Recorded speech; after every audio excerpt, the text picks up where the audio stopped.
Christmas, everyone, and welcome back to Here Be Dragons. I'm Steven. This is normally when we would be taking time to do something nerdy and geek out about some TV show or movie or whatever.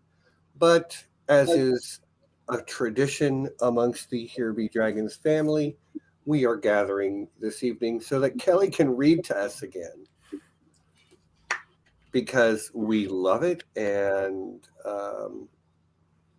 we wanted to share that with you guys. It's a great story. I'm sure you all are familiar with it. Last night we streamed for about 2 hours, and we got through the end of The Ghost of Christmas Past. And we stopped every once in a while, had a little bit of conversation about what was going on, and then, of course, Kelly would continue her wonderful reading, and I imagine that's just how it's going to go tonight as well. We might stretch it out a bit. It is traditional streaming time for us, but a lot of this is just going to be Kelly doing her thing. Does anybody want to say anything regarding the experience last night or the story or whatever? Yeah, I'm really excited to hear how it ends because it was much darker than I'd get both the Muppet or the Donald Duck versions that I remember growing up with. Mm-hmm. And just kind of seeing where it ends up. Right on. I didn't say Merry Christmas.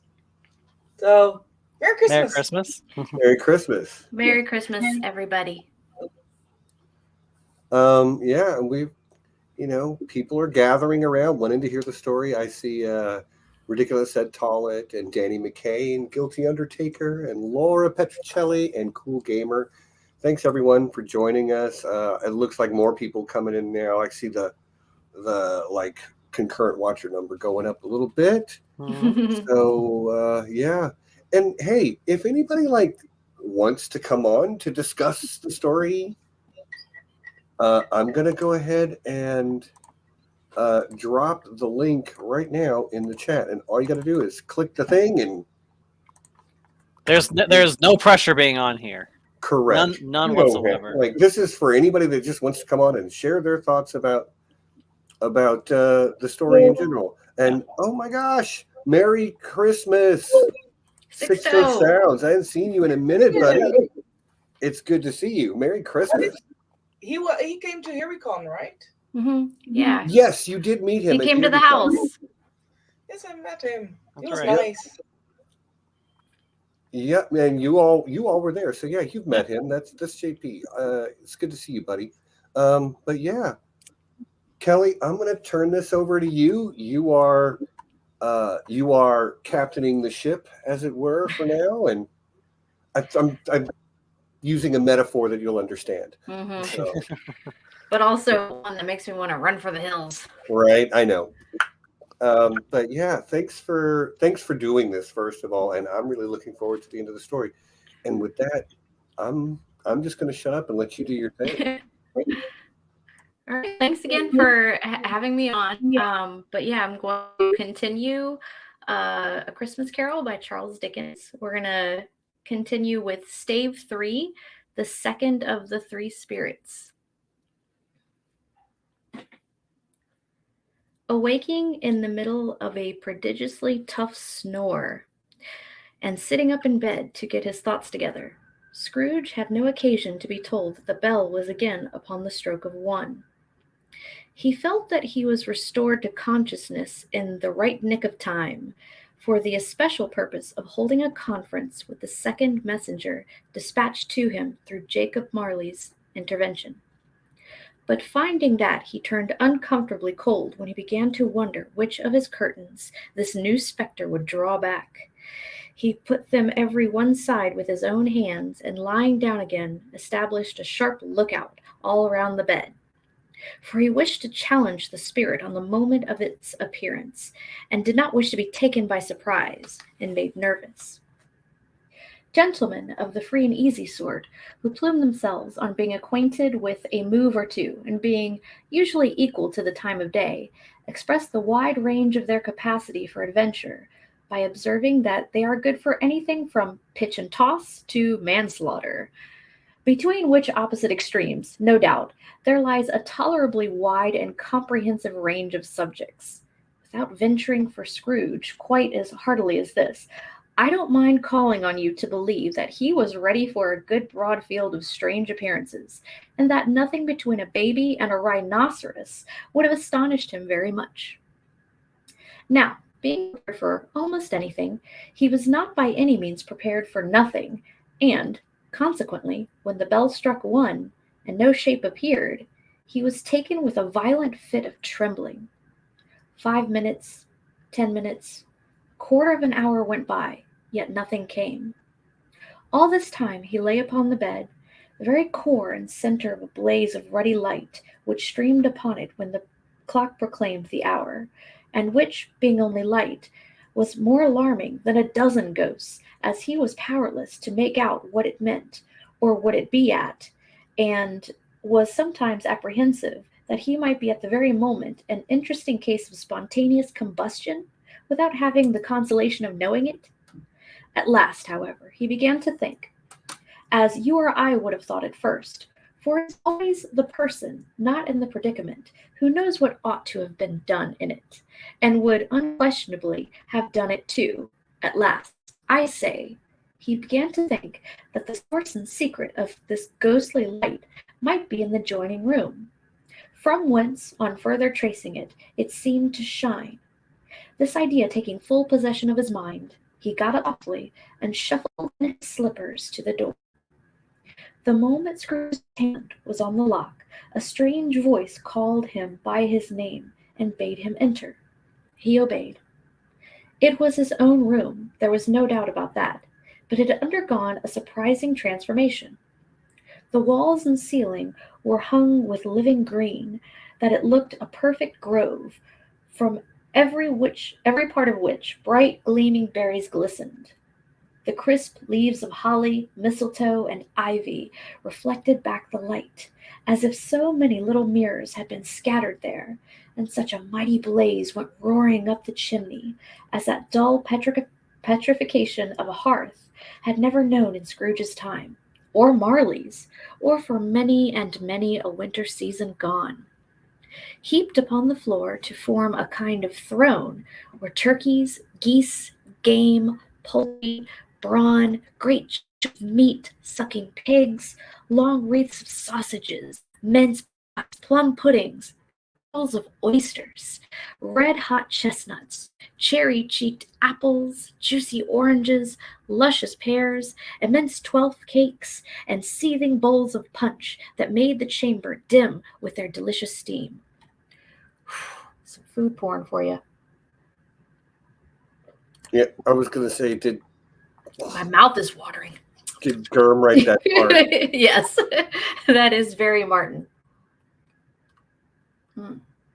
Where's Dickens's cookbook?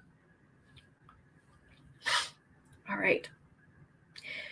In an easy state upon this couch, there sat a jolly giant, glorious to see, who bore a glowing torch, in shape not unlike Plenty's horn, and held it up high up, to shed its light on Scrooge as he came peeping round the door. "Come in," explained the ghost. "Come in, and know me better, man." Scrooge entered timidly, and hung his head before the spirit. He was not the dogged Scrooge he had been, and though the spirit's eyes were clear and kind, he did not like to meet them. "I am the ghost of Christmas Present," said the spirit. "Look upon me." Scrooge reverently did so. It was clothed in one simple green robe or mantle, bordered with white fur. This garment hung so loosely on the figure that its capacious breast was bare, as if disdaining to be warded or concealed by any artifice. Its feet, observable beneath the ample folds of the garment, were also bare, and on its head it wore no other covering than a holly wreath, set here and there with shiny icicles. Its dark brown curls were long and free as its genial face, its sparkling eye, its open hand, its cherry voice, its unconstrained demeanor, and its joyful air. Girded round its middle was an antique scabbard, but no sword was in it, and the ancient sheath was eaten up with rust. "You have never seen the like of me before," exclaimed the spirit. "Never," Scrooge made answer to it. "Have never walked forth with the younger members of my family, meaning, for I am very young, my elder brothers born in these later years?" pursued the phantom. "I don't think I have," said Scrooge. "I am afraid I have not. Have you had many brothers, spirit?" "More than 1,800, said the ghost. "A tremendous family to provide for," muttered Scrooge. The ghost of Christmas present rose. "Spirit," said Scrooge submissively, "conduct me where you will. I went forth last night on compulsion, and I learnt a lesson which is working now. Tonight, if you ought to teach me, let me profit by it." "Touch my robe." Scrooge did as he was told, and held it fast.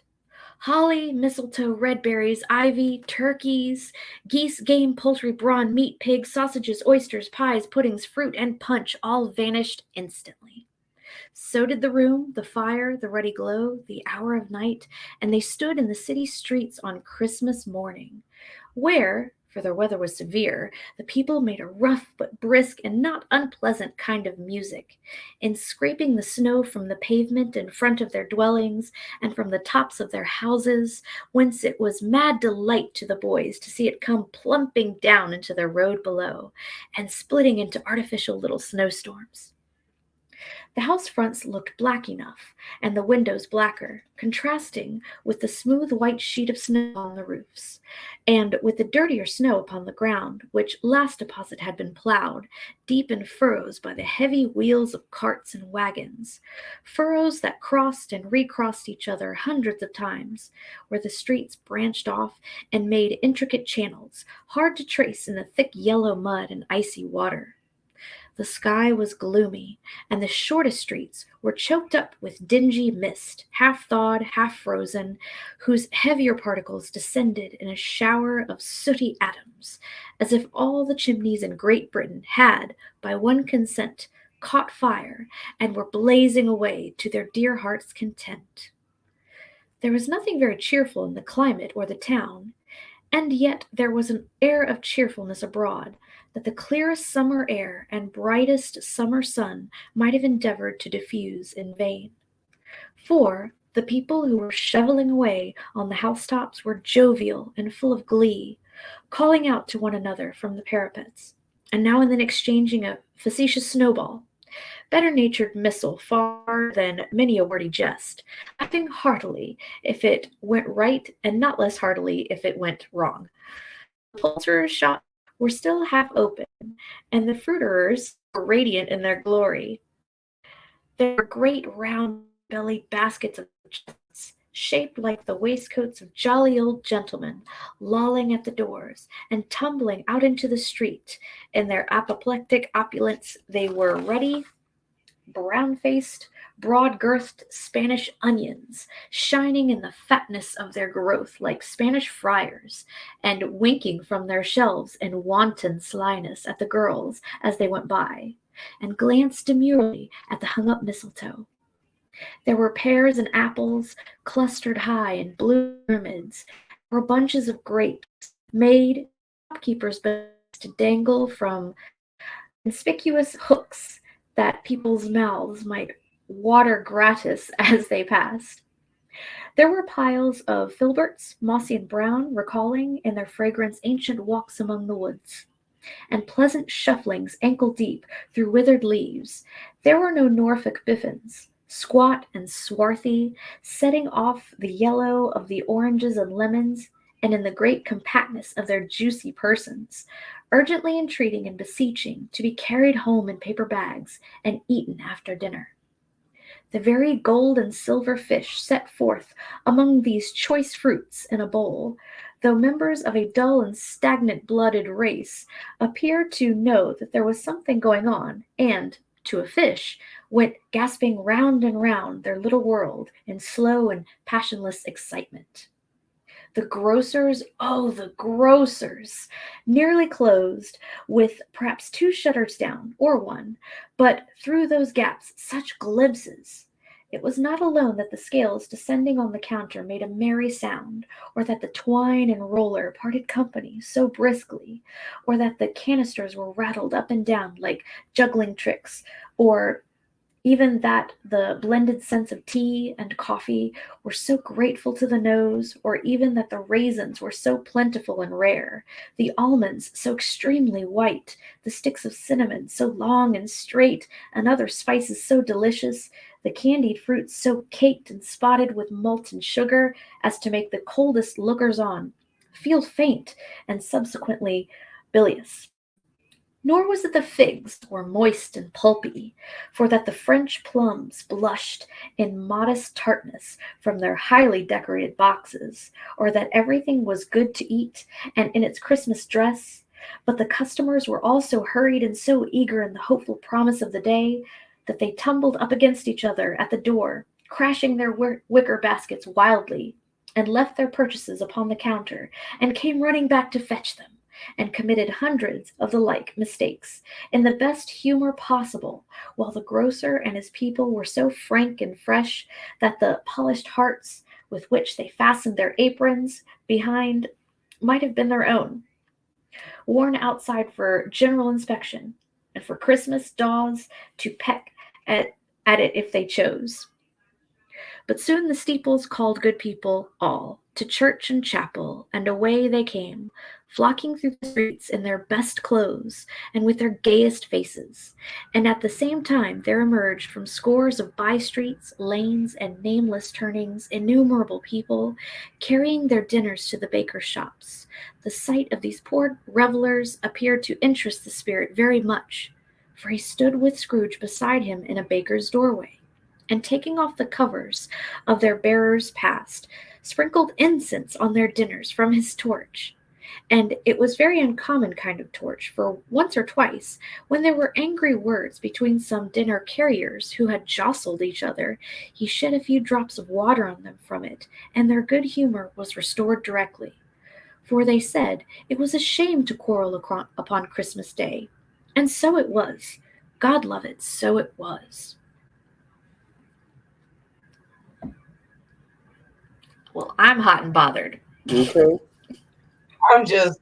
By the food porn? Mm-hmm. Okay. It's Somebody- amusing.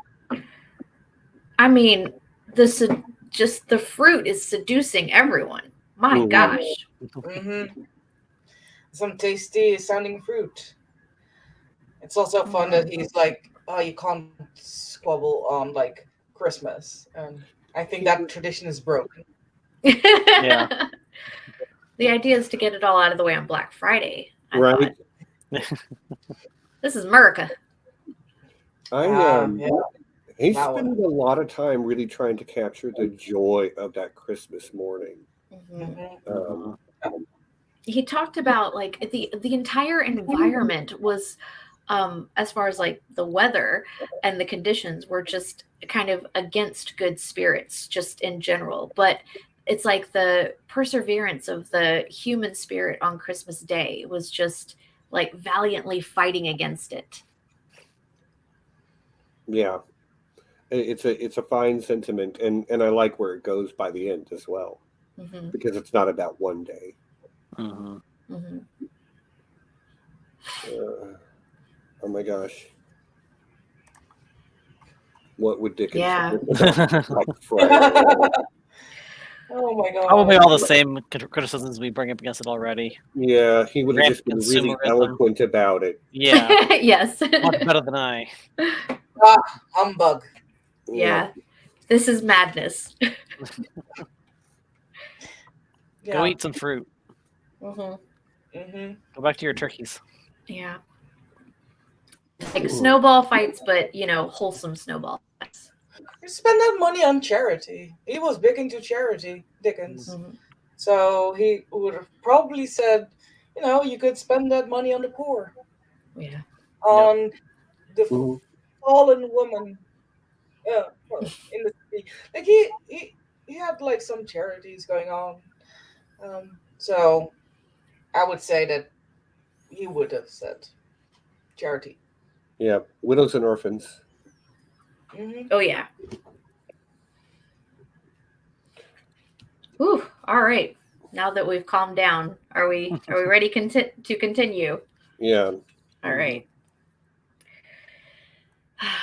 In time, the bells ceased, and the bakers were shut up, and there was a genial shadowing forth of all these dinners and the progress of their cooking, and the thawed blotch of wet above the bakers where the pavement smoked, stones were cooking too. A peculiar flavor in what you sprinkle from your torch? There is, my own. Would it apply to any kind of dinner on this day? Asked Scrooge. To any kindly given, to a poor one most. Why to a poor one most? Asked Scrooge. Because it needs it most. Spirit, said Scrooge after a moment's thought, I wonder you, of all the beings in the many worlds about us, should desire to cramp these people's opportunities of innocent enjoyment. Aye, cried the spirit. You would deprive them of their means of dining every 7th day, often the only day on which they can be said to dine at all, said Scrooge, wouldn't you? Aye, cried the spirit. You seek to close these places on the 7th day, said Scrooge, and it comes to the same thing. I seek, exclaimed the spirit. Forgive me if I'm wrong. It has been done in your name, or at least in that of your family, said Scrooge. There are some upon this earth of yours, returned the spirit, who lay claim to know us, and who do their deeds of passion, pride, ill will, hatred, envy, bigotry, and selfishness in our name, who are strange to us and all our kith and kin, as if they had never lived for that, and charge their doings on themselves, not us. Scrooge promised he would. They went on, invisible, as they had been before, into the suburbs of the town. It was remarkable quality of the ghost which Scrooge had observed at the baker's, that notwithstanding his gigantic size, he could accommodate himself to any place with ease, and that he stood beneath a low roof quite as gracefully and like a supernatural creature as it was possible he could have done in any lofty hall. And perhaps it was the pleasure of the good spirit had in showing off this power of his, or else it was his own kind, generous, hearty nature, and his sympathy with all poor men, that led him straight to Scrooge's clerk's, for there he went. He took Scrooge with him, holding to his robe, and on the threshold of the door the spirit smiled, and stopped to bless Bob Cratchit's dwelling with the sprinkling of his torch. Think of that. Bob had but 15 bob a week himself. He pocketed on Saturdays but 15 copies of his Christian name, and yet the ghost of Christmas Present blessed his 4-roomed house. Then up rose Mrs. Cratchit, Cratchit's wife, dressed out but poorly in a twice-turned gown, but brave in ribbons, which are cheap, and make a goodly show for 6d. She laid the cloth, assisted by Belinda Cratchit, second of her daughters, also brave in ribbons, while Master Peter Cratchit plunged a fork into the saucepan of potatoes, and getting the corners of his monstrous shirt collar, Bob's private property, conferred upon his son an heir in honor of the day, into his mouth, rejoiced to find himself so gallantly attired, and yearned to show his linen to the fashionable parks. And now 2 smaller Cratchits, boy and girl, came tearing in, screaming that outside the baker's they had smelt the goose and known it for their own, and basking in luxurious thoughts of sage and onion, these young Cratchits danced about the table and exalted Master Peter Cratchit to the skies, while he, not proud, although his collars nearly choked him, blew the fire, until the slow potatoes, bubbling up, knocked loudly at the saucepan lid to be let out and peeled. "Whatever has gotten into your precious father, then?" said Mrs. Cratchit. "And your brother, Tiny Tim, and Martha weren't as late last Christmas Day by half an hour." "Here's Martha, mother," said a girl, appearing as she spoke. "Here's Martha, mother," cried the two young Cratchits. "Hurrah! There's such a goose, Martha!" "Why, bless your heart alive, my dear, how late are you?" said Mrs. Cratchit, kissing her a dozen times, and taking off her shawl and bonnet for her with a officious zeal. "We'd a deal of work to finish up last night," replied the girl, "and had to clear away this morning, mother." "Well, never mind, so long as you are come," said Mrs. Cratchit. "Sit ye down before the fire, my dear, and have a warm. Lord bless ye." "No, no, there's father coming," cried the two young Cratchits, who were everywhere at once. "Hide, Martha, hide!" So Martha hid herself, and in came little Bob, the father, with at least 3 feet of comforter, exclusive of the fringe, hanging down before him, and his threadbare clothes darned up and brushed to look seasonable, and Tiny Tim upon his shoulder. Alas for Tiny Tim, he bore a little crutch, and had his limbs supported by an iron frame. "Why, where's our Martha?" said Bob Cratchit, looking round. "Not coming," said Mrs. Cratchit. "Not coming?" said Bob, with a sudden declension in his high spirits, for he had been Tim's blood horse all the way from church, and had come home rampant. "Not coming upon Christmas Day." Martha didn't like to see him disappointed, if it were only a joke. So she came out prematurely from behind the closet door and ran into his arms, while the two young Cratchits hustled Tiny Tim and bore him off into the wash-house, that he might hear the pudding singing in the copper. "And how did little Tim behave?" asked Mrs. Cratchit, when she had rallied Bob on his credulity, and Bob had hugged his daughter to his heart's content. "As good as gold," said Bob, "and better.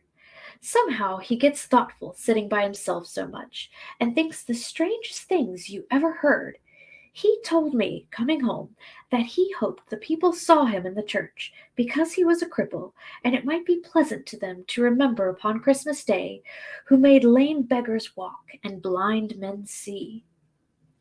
Bob's voice was tremulous when he told them this, and trembled more when he said that Tiny Tim was growing strong and hearty. His active little crutch was heard upon the floor, and back came Tiny Tim before another word was spoken, escorted by his and sister to his store before the fire, and while Bob, turning cuffs, as if, poor fellow, they were capable of being made more shabby, compounded some hot mixture in a jug, with gin, lemons, and stirred it round and put it on the hob to simmer. Master Peter and the two ubiquitous young Cratchits went to fetch the goose, with which they soon returned in high procession. Such a bustle ensued that you might have thought a goose the rarest of all birds, a feathered phenomenon to which a black swan was a matter of course, and in truth it was something very like it in that house. Mrs. Cratchit made the gravy, ready beforehand in a little saucepan, hissing hot. Master Peter mashed the potatoes with incredible vigor. Miss Belinda sweetened up the apple sauce. Martha dusted the hot plates.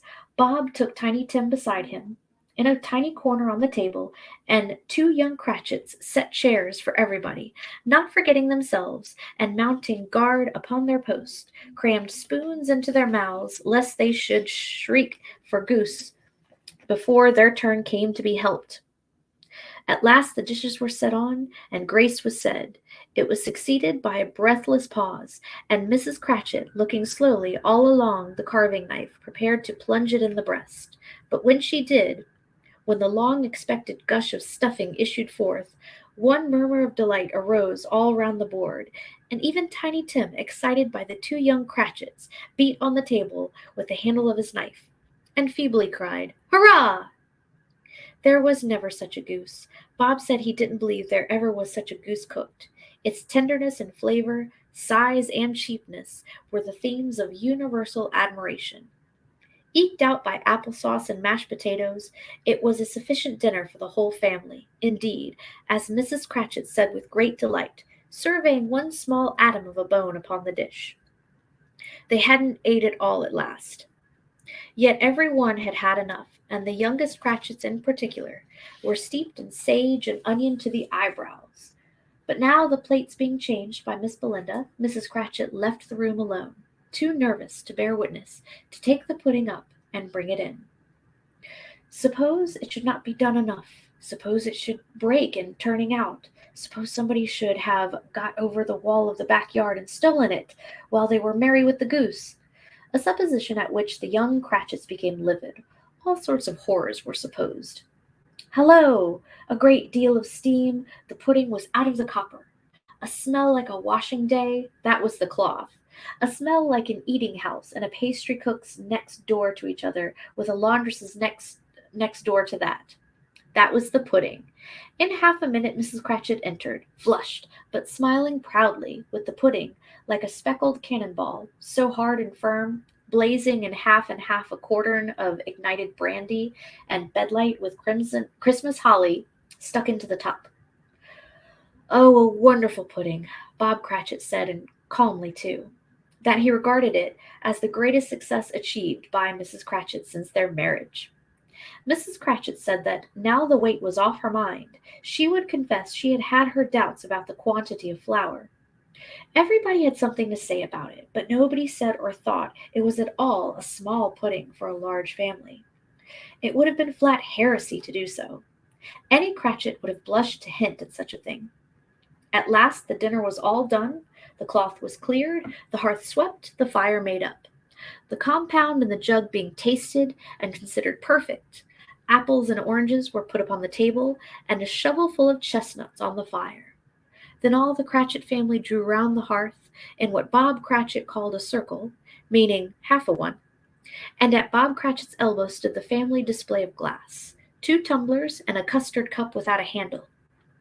These held the hot stuff from the jug, however, as well as golden goblets would have done, and Bob served it out with beaming looks, while the chestnuts on the fire sputtered and cracked noisily. Then Bob proposed, "A Merry Christmas to us all, my dears. God bless us." Which all the family re-echoed. "God bless us, every one," said Tiny Tim, the last of all. He sat very close to his father's side upon his little stool. Bob held his withered little hand in his, as if he loved the child and wished to keep him by his side, and dreaded that he might be taken from him.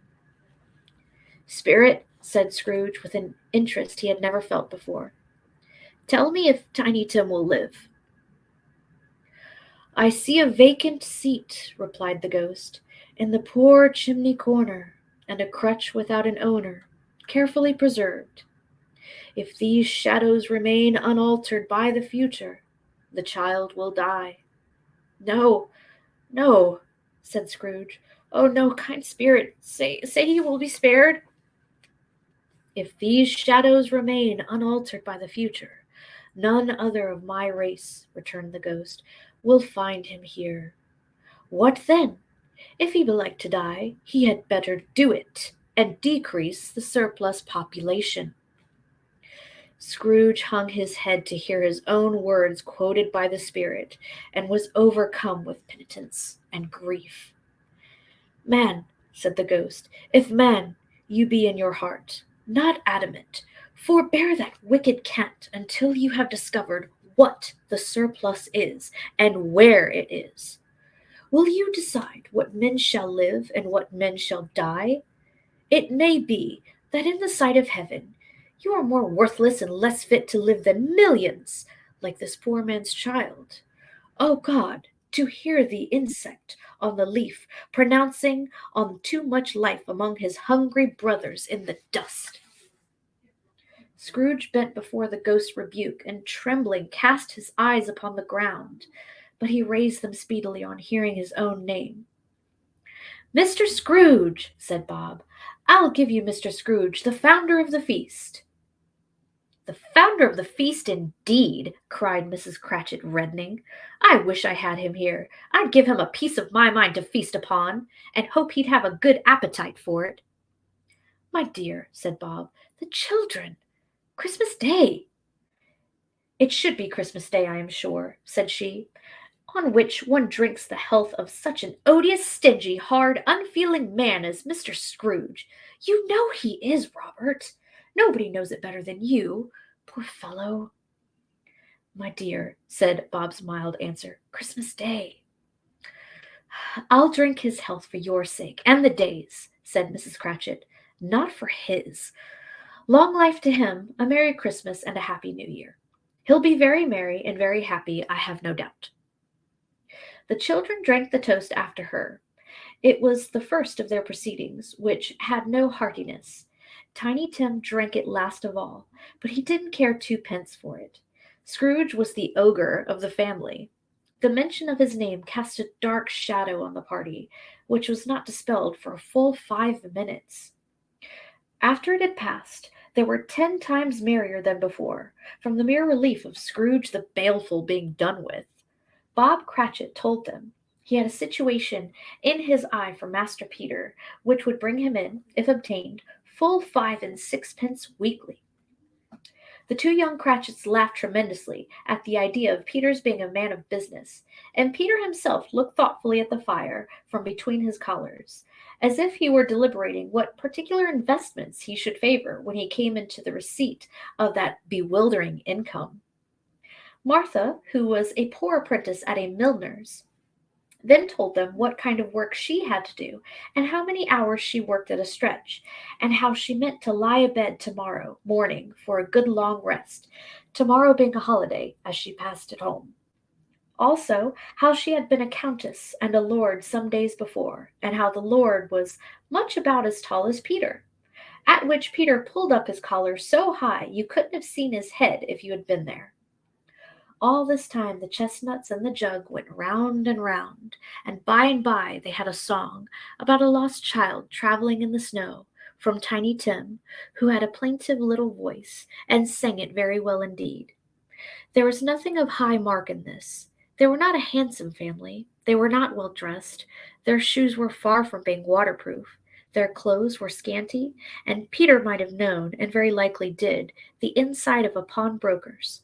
But they were happy, grateful, pleased with one another, and contented with the time, and when they faded, and looked happier yet in the bright sprinkling of the spirit's torch at parting.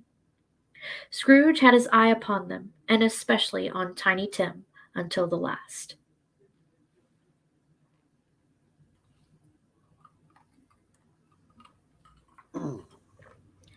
Can't go without a Christmas pudding. Yeah. Nope. Stephen, Mrs. Cratchit is a G. Yeah. Yeah. She knows what's up. I mean, most revolutions were started by women. Mm-hmm. Mm-hmm. Like, Yep. we need to feed our family. Come on, let's, do the barricade thing. Mm-hmm. Telling it like it is. I'm glad this book is just pushing back so much against that ideology of overpopulation and dysgenics. I was not expecting that this to be rampant throughout the story. I do love the Ghost of Christmas Present. Yeah. Mhm.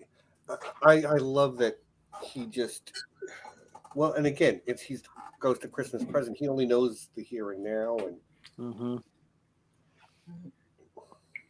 He still got Scrooge in the room that he needed to be in, to both hear how people thought about him in the present, and also that he can make a difference in someone's life. mm-hmm. What was the thing? He said the thing. What thing?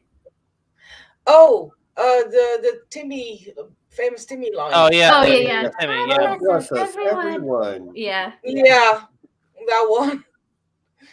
I had to laugh with that. Those will It's like, oh those my will God. be the last words of the book. Oh yeah.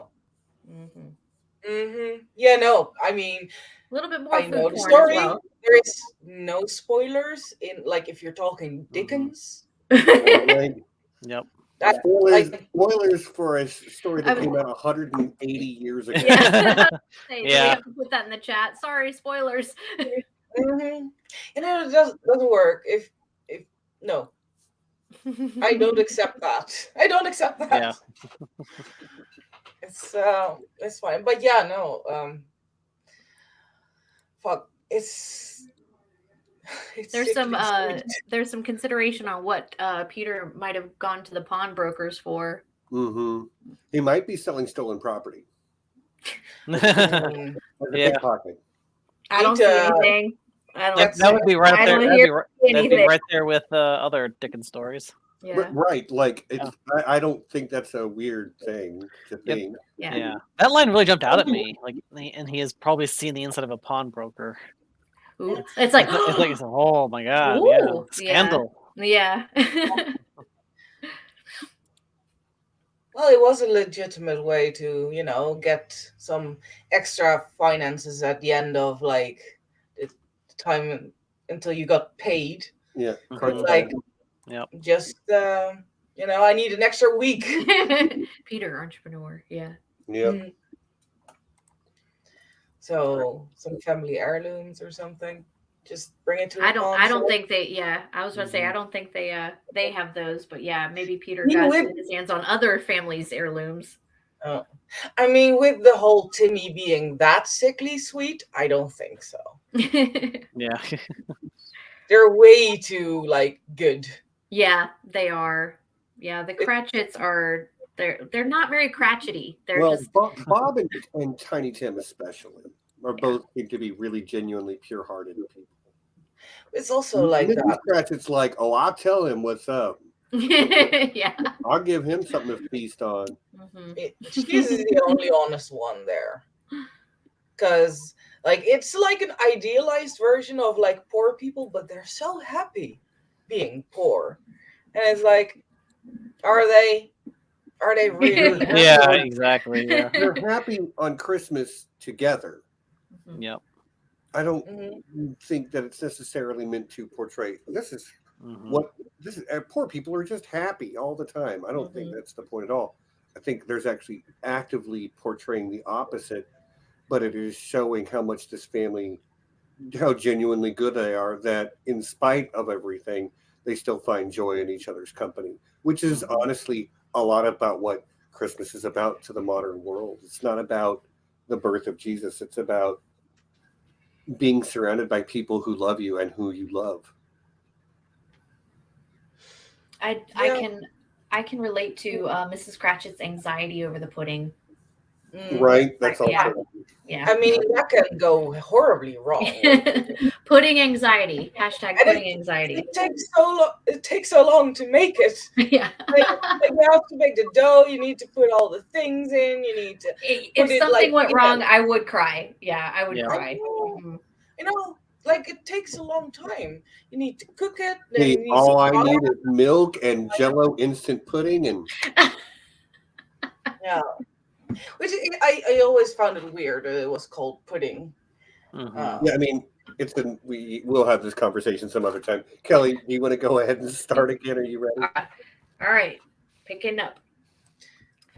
By this time, it was getting dark and snowing pretty heavily. And as Scrooge and the spirit went along the streets, the brightness of the roaring fires in kitchens, parlors, and all sorts of rooms was wonderful. Here, the flickering of the blaze showed preparations for a cozy dinner, with hot plates baking through and through before the fire and deep red curtains, ready to be drawn to shut out cold and darkness. There all the children of the house were running out into the snow to meet their married sisters, brothers, cousins, uncles, aunts, and be the first to greet them. Here again were shadows on the window blind of guests assembling, and there a group of handsome girls, all hooded and fur-booted, and all chattering at once, tripped lightly off to some near neighbor's house, where well upon the single man who saw them enter, artful witches, well they knew it, in a glow. But if you had judged from the numbers of people on their way to friendly gatherings, you might have thought that no one was home to give them welcome when they got there, instead of every house expecting company, and piling up its fires half-chimney high. Blessings on it, how the ghost exulted, how it bared its breath of breast, breadth of breast, and opening its capacious palm, and floated on, outpouring with a generous hand its bright and harmless mirth on everything within its reach. The very lamplighter who ran on before, dotting the dusky street with specks of light, and who was dressed to spend the evening somewhere, laughed out loudly as the spirit passed, though little kenned the lamplighter that he had any company but Christmas. And now, without a word of warning from the ghost, they had stood upon a bleak and desert moor, where monstrous masses of rude stone were cast about, as though it were the burial place of giants, and water spread itself wheresoever it listed, or would have done so, before the frost that held it prisoner, and nothing grew but moss and furze and coarse rank grass. Down in the west, the setting sun had left a streak of fiery red, which glared upon the desolation for an instant, like a sullen eye, and frowning lower, lower, lower yet, was lost in thick gloom of darkest night. What place is this? Asked Scrooge. A place where miners live, who labor in the bowels of the earth, returned the spirit. But they know me. See? A light shone from the window of a hut, and swiftly they advanced towards it. Passing through the wall of mud and stone, they found a cheerful company assembled round a glowing fire, an old man and woman, with their children and their children's children, and another generation beyond that, all decked out gaily in their holiday attire. The old man, in a voice that seldom rose above the howling of the wind upon the barren waste, was singing them a Christmas song. It had been a very old song when he was a boy, and from time to time they all joined in the chorus. So surely as they raised their voices, the old man got quite blithe and loud, and so surely as they stopped, his vigor sank again. The spirit did not tarry here, but bade Scrooge hold his robe, and passing on above the moor, sped. Whither? Not to see. To see. To Scrooge's horror, looking back, he saw the last of the land, a frightful range of rocks behind them, and his ears were deafened by the thundering of water as it rolled and roared and raged among the dreadful caverns it had worn and fiercely tried to undermine the earth. Built upon a dismal reef of sunken rocks, some league or so far from shore, on which the waters chafed and dashed the wild year through, there stood a solitary lighthouse. Great heaps of seaweed clung to its base, and storm birds, born of the wind, might suppose, as seaweed of the water, rose and fell about it, like the waves they skimmed. But even here, two men who watched the light they had made a fire that through the loophole in the thick stone wall shed a ray of brightness to the awful sea. Joining their horny hands over the rough table at which they sat, they wished each other a Merry Christmas in their can of grog, and one of them, the elder, too, with his face all damaged and scarred with hard weather, as the figurehead of an old ship might be, struck up a sturdy song that was like a gale in itself. Again the ghost sped on, above the black and heaving sea, on and on, until, being far away, as he told Scrooge, from any shore, they lighted on a ship. They stood beside the helmsman at the wheel, the lookout in the bow, the officers who had the watch, dark ghostly figures in their several stations, but every man among them hummed a Christmas tune, or had a Christmas thought, or spoke below his breath to his companion of some bygone Christmas day, with homeward hopes belonging to it.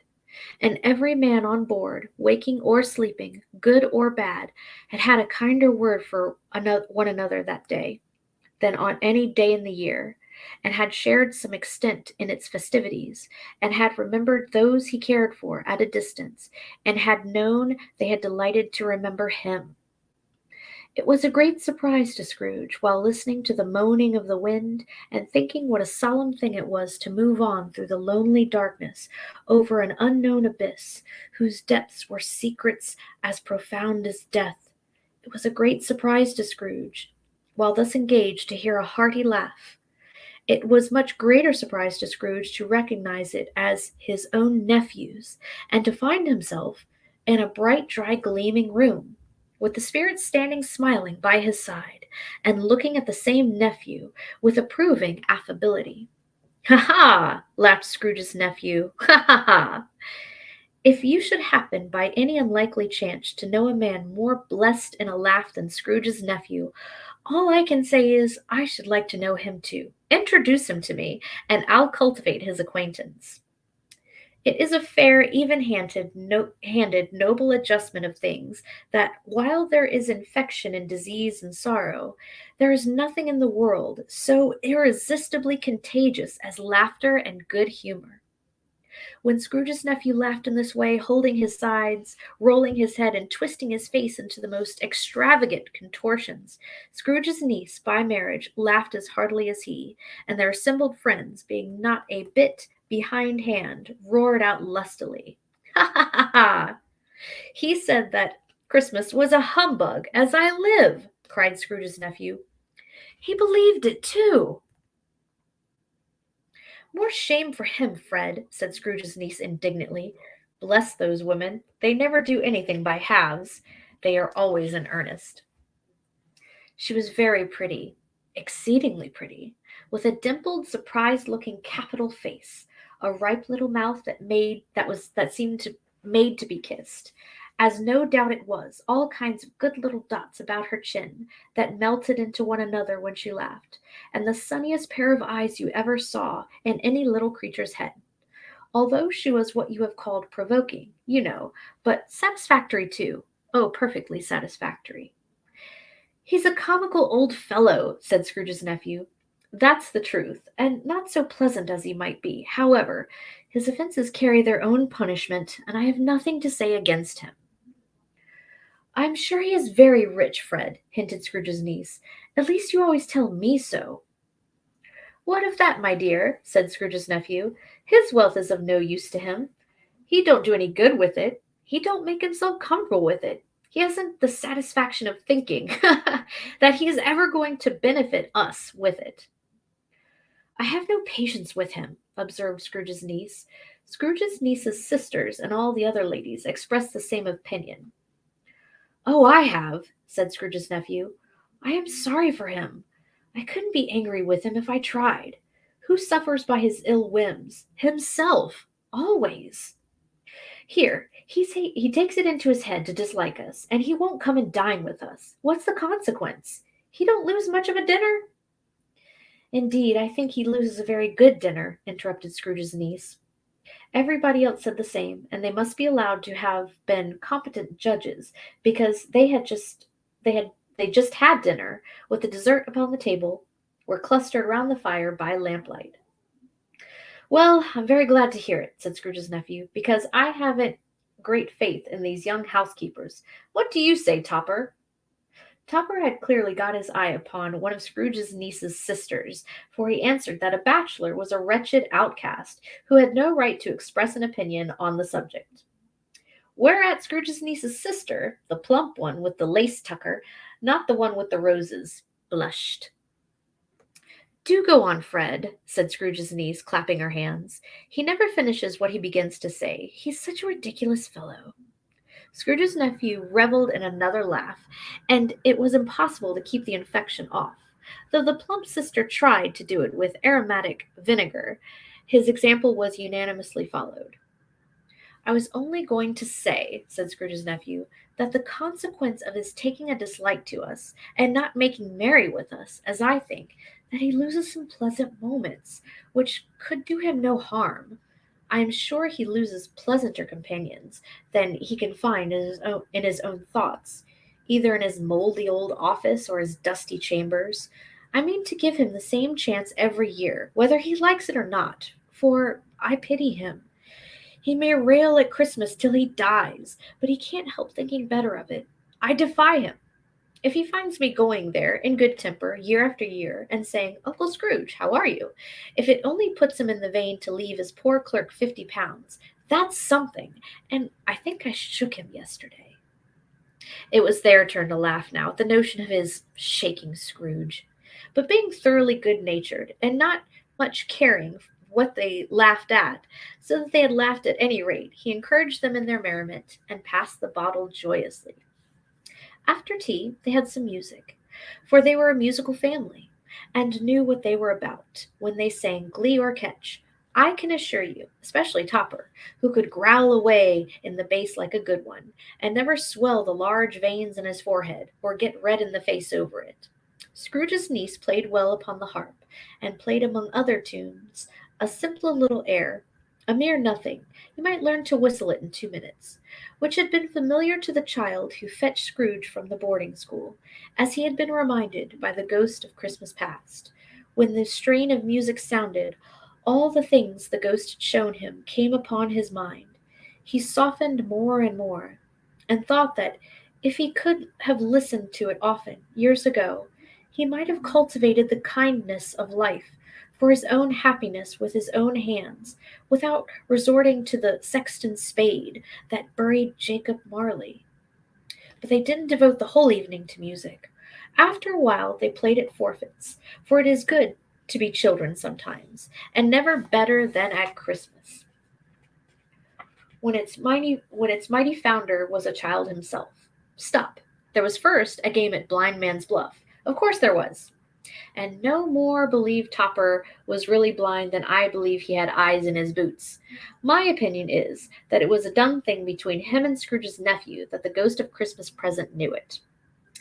The way he went after the plump sister in the lace tucker was an outrage on the credulity of human nature.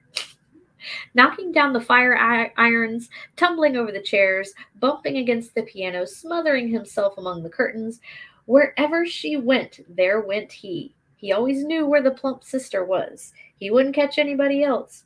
If you had fallen up against him, as some of them did, on purpose, he would have made a feint of endeavoring to seize you, which would have been an affront to your understanding, and would instantly have sidled off in the direction of the plump sister. She often cried out that it wasn't fair, and it really was not, but when at last he caught her, when in spite of all her silken rustlings and her rapid flutterings past him, he got her into a corner whence there was no escape, then his conduct was the most execrable. For his pretending not to know her, his pretending that it was necessary to touch her headdress, and further to assure himself of her identity by pressing a certain ring upon her finger and certain chain about her neck, was vile, monstrous. No doubt she told him her opinion of it, when, another blind man being in office, they were so very confidential together, behind the curtains. Scrooge's niece was not one of the blind man's bluff party, but was made comfortable with a large chair and a footstool in a snug corner, where the ghost and Scrooge were close behind her. But she joined in the forfeits, and loved her love to admiration and all the letters of the alphabet, likewise at the game of how, when, and where, when she was very great, and to the secret joy of Scrooge's nephew, beat her sisters hollow, though they were sharp girls too, as Topper could have told you. There might have been 20 people there, young and old, but they all played, and so did Scrooge, for wholly forgetting in the interest he had in what was going on, that his voice made no sound in their ears. He sometimes came out with his guess quite loud, and very often guessed right too, for the sharpest needle, best Whitechapel, warranted not to cut in the eye, was not sharper than Scrooge, blunt as he took it in his head to be. The ghost was greatly pleased to find him in this mood, and looked upon him with such favor that he begged like a boy to be allowed to stay until the guest departed. But this, the spirit said, could not be done. "Here is a new game," said Scrooge. "1 half-hour, spirit, only one." It was a game called Yes and No, where Scrooge's nephew had to think of something, and the rest must find out what, he only answering to the questions yes or no. The brisk fire of questioning to which he was exposed elicited from him that he was thinking of an animal, a live animal, rather a disagreeable animal, a savage animal, an animal that growled and grunted sometimes, and talked sometimes, and lived in London, and walked about the streets, wasn't made a show of, and wasn't led by anybody, and didn't live in a menagerie, was never killed in a market, and was not a horse, or an ass, or a cow, or a bull, or a tiger, or a dog, or a pig, or a cat, or a bear.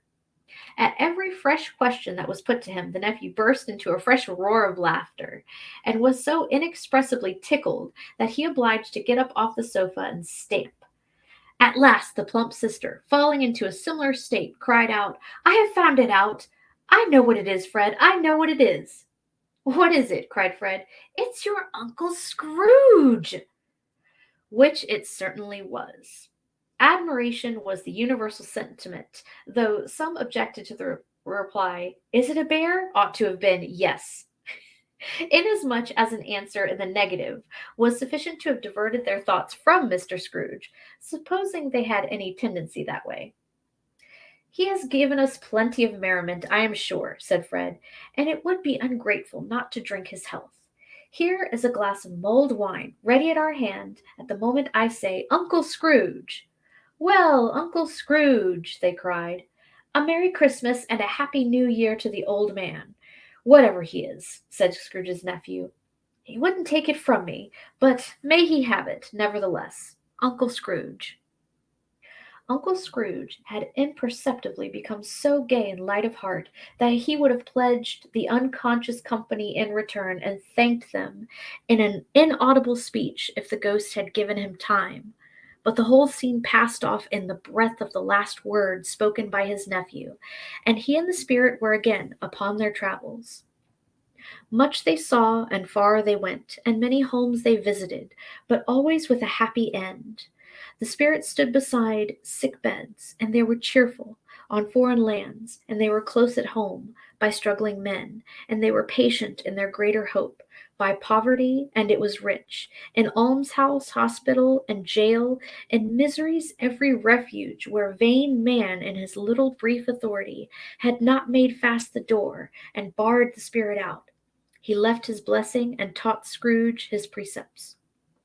It was a long night, if it were only a night, but Scrooge had his doubts of this, because the Christmas holidays appeared to be condensed into the space of time they passed together. It was strange, too, that while Scrooge remained unaltered in his outward form, the ghost grew older, clearly older. Scrooge had observed this change, but never spoke of it, until they left a children's Twelfth Night party, when, looking at the spirit as they stood together in an open place, he noticed that its hair was gray. "Are spirits' lives so short?" asked Scrooge. "My life upon this globe is very brief," replied the ghost. "It ends tonight." "Tonight?" cried Scrooge. "Tonight at midnight. Hark! The time is drawing near." The chimes were ringing, and 11:15 at the moment. "Forgive me if I am not justified in what I ask," said Scrooge, looking intently at the spirit's robe, "but I see something strange and not belonging to yourself protruding from your skirts. Is it a foot or a claw?"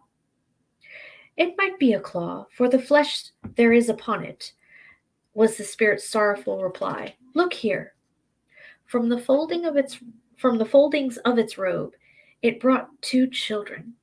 Wretched, abject, frightful, hideous, miserable, they knelt down at its feet, and clung upon the outside of its garment. "Oh, man, look here, look down here," exclaimed the ghost. They were a boy and a girl, yellow, meager, ragged, scowling, wolfish, but prostrate too in their humility, where graceful youth should have filled their features out and touched them with its freshest tints. A stale and shriveled hand, like that of age, had pinched and twisted them and pulled them into shreds. Where angels might have sat enthroned, devils lurked and glared out menacing. No change, no degradation, no perversion of humanity in any grade, though all the mysteries of wonderful creation half as monstrous, half so horrible and dread. Scrooge started back, appalled. Having them shown to him in this way, he tried to say that they were fine children, but the words choked themselves, rather than be parties to a lie such enormous magnitude. "Spirit," said Scrooge, "are they yours?" Scrooge could say no more. "They are man's," said the spirit, looking down upon them. and they cling to me, appealing from their fathers. This boy is ignorance. The girl is want. Beware them both, and all of their degree, but most of all beware this boy, for on his brow I see that written which is doom, unless the writing be erased. Deny it, cried the spirit, stretching out its hand towards the city. Slander those who tell it you. Admit it for your facetious purpose, and make it worse. And bide the end. Have they no refuge or resource? Cried Scrooge. Are there no prisons? Said the spirit, turning on him for the last time with his own words. Are there no workhouses? The bell struck 12. Scrooge looked about him for the ghost and saw it not. At the last stroke ceased to vibrate, he remembered the prediction of old Jacob Marley, and lifting up his eyes, beheld a solemn phantom, draped and hooded, coming like a mist along the ground towards him. Fantastic. Ooh, What a brutal takedown that is very. by his own family. I flinch like away with some of the things. Yeah. Mhm. When Scrooge when he hears what should have been said to him for years, it's brutal. Mm-hmm. Yeah. Yeah, he's got his own Christmas roast. There are two big things that come out of this section of the story for me, and they're important for his overall journey, obviously. Mhm. One is that he sees that people everywhere are capable of finding joy if they're trying to find it. Mhm. You know, from the mining shack to the lighthouse to foreign shores to, poor people's houses. As long as people were actively trying to find joy from each other, they were finding it. Mhm. And the other thing he's seeing is just how, brutally he has dehumanized everyone around him. Yep. Like, not only are they finding joy and happiness, but there is no joy and happiness to be found from me. And that sucks almost as much as not the idea that I can't bring joy to someone is pretty horrifying, actually. Mm-hmm. Yeah. He's sectioned himself off way too well. Mm-hmm. Mm-hmm. The creepy kids, man. We were just talking about creepy dolls last night on the Zoom. Uh-huh. Yeah. Want and ignorance. Yeah. Yeah. Yeah. I mean, children are creepy. It's the thing. Yeah. But it was an excellent driving the point home to Scrooge. Mm-hmm. Yeah. Mm-hmm. I mean, it's always good when you can fling someone's words in their face. Oh yeah. And Yeah. You thought this, right? That's just, yeah. because his nephew was also he won't want me to say Merry Christmas, but I'm gonna say Merry Christmas anyway, because it's not about what he wants, it's about what I think is right. Yep. And I really love Fred for that, because it's easy to be super to not want to say something nice about Scrooge, but as a non-Christian, one of the things that is important to me about this specific holiday is to remember the basic humanity of all people. Even people I actively hate and want to go to prison. This one day a year, I'm willing to not bring that up too much. Just once. Yep. And because my honest hope is that whoever I might be talking about, whoever I might be talking about realizes the error of their ways and changes who they are. I doubt that will happen, but I can still wish for that, especially on a day like today. Yeah. I can want the best for people in general. So with those children, is it implying that Scrooge is both wants things, he wants money, and he's ignorant of human contact? Is that kind of what's implying? So he's like doubly doomed? I think want meaning like poverty. Okay. To not have your needs met.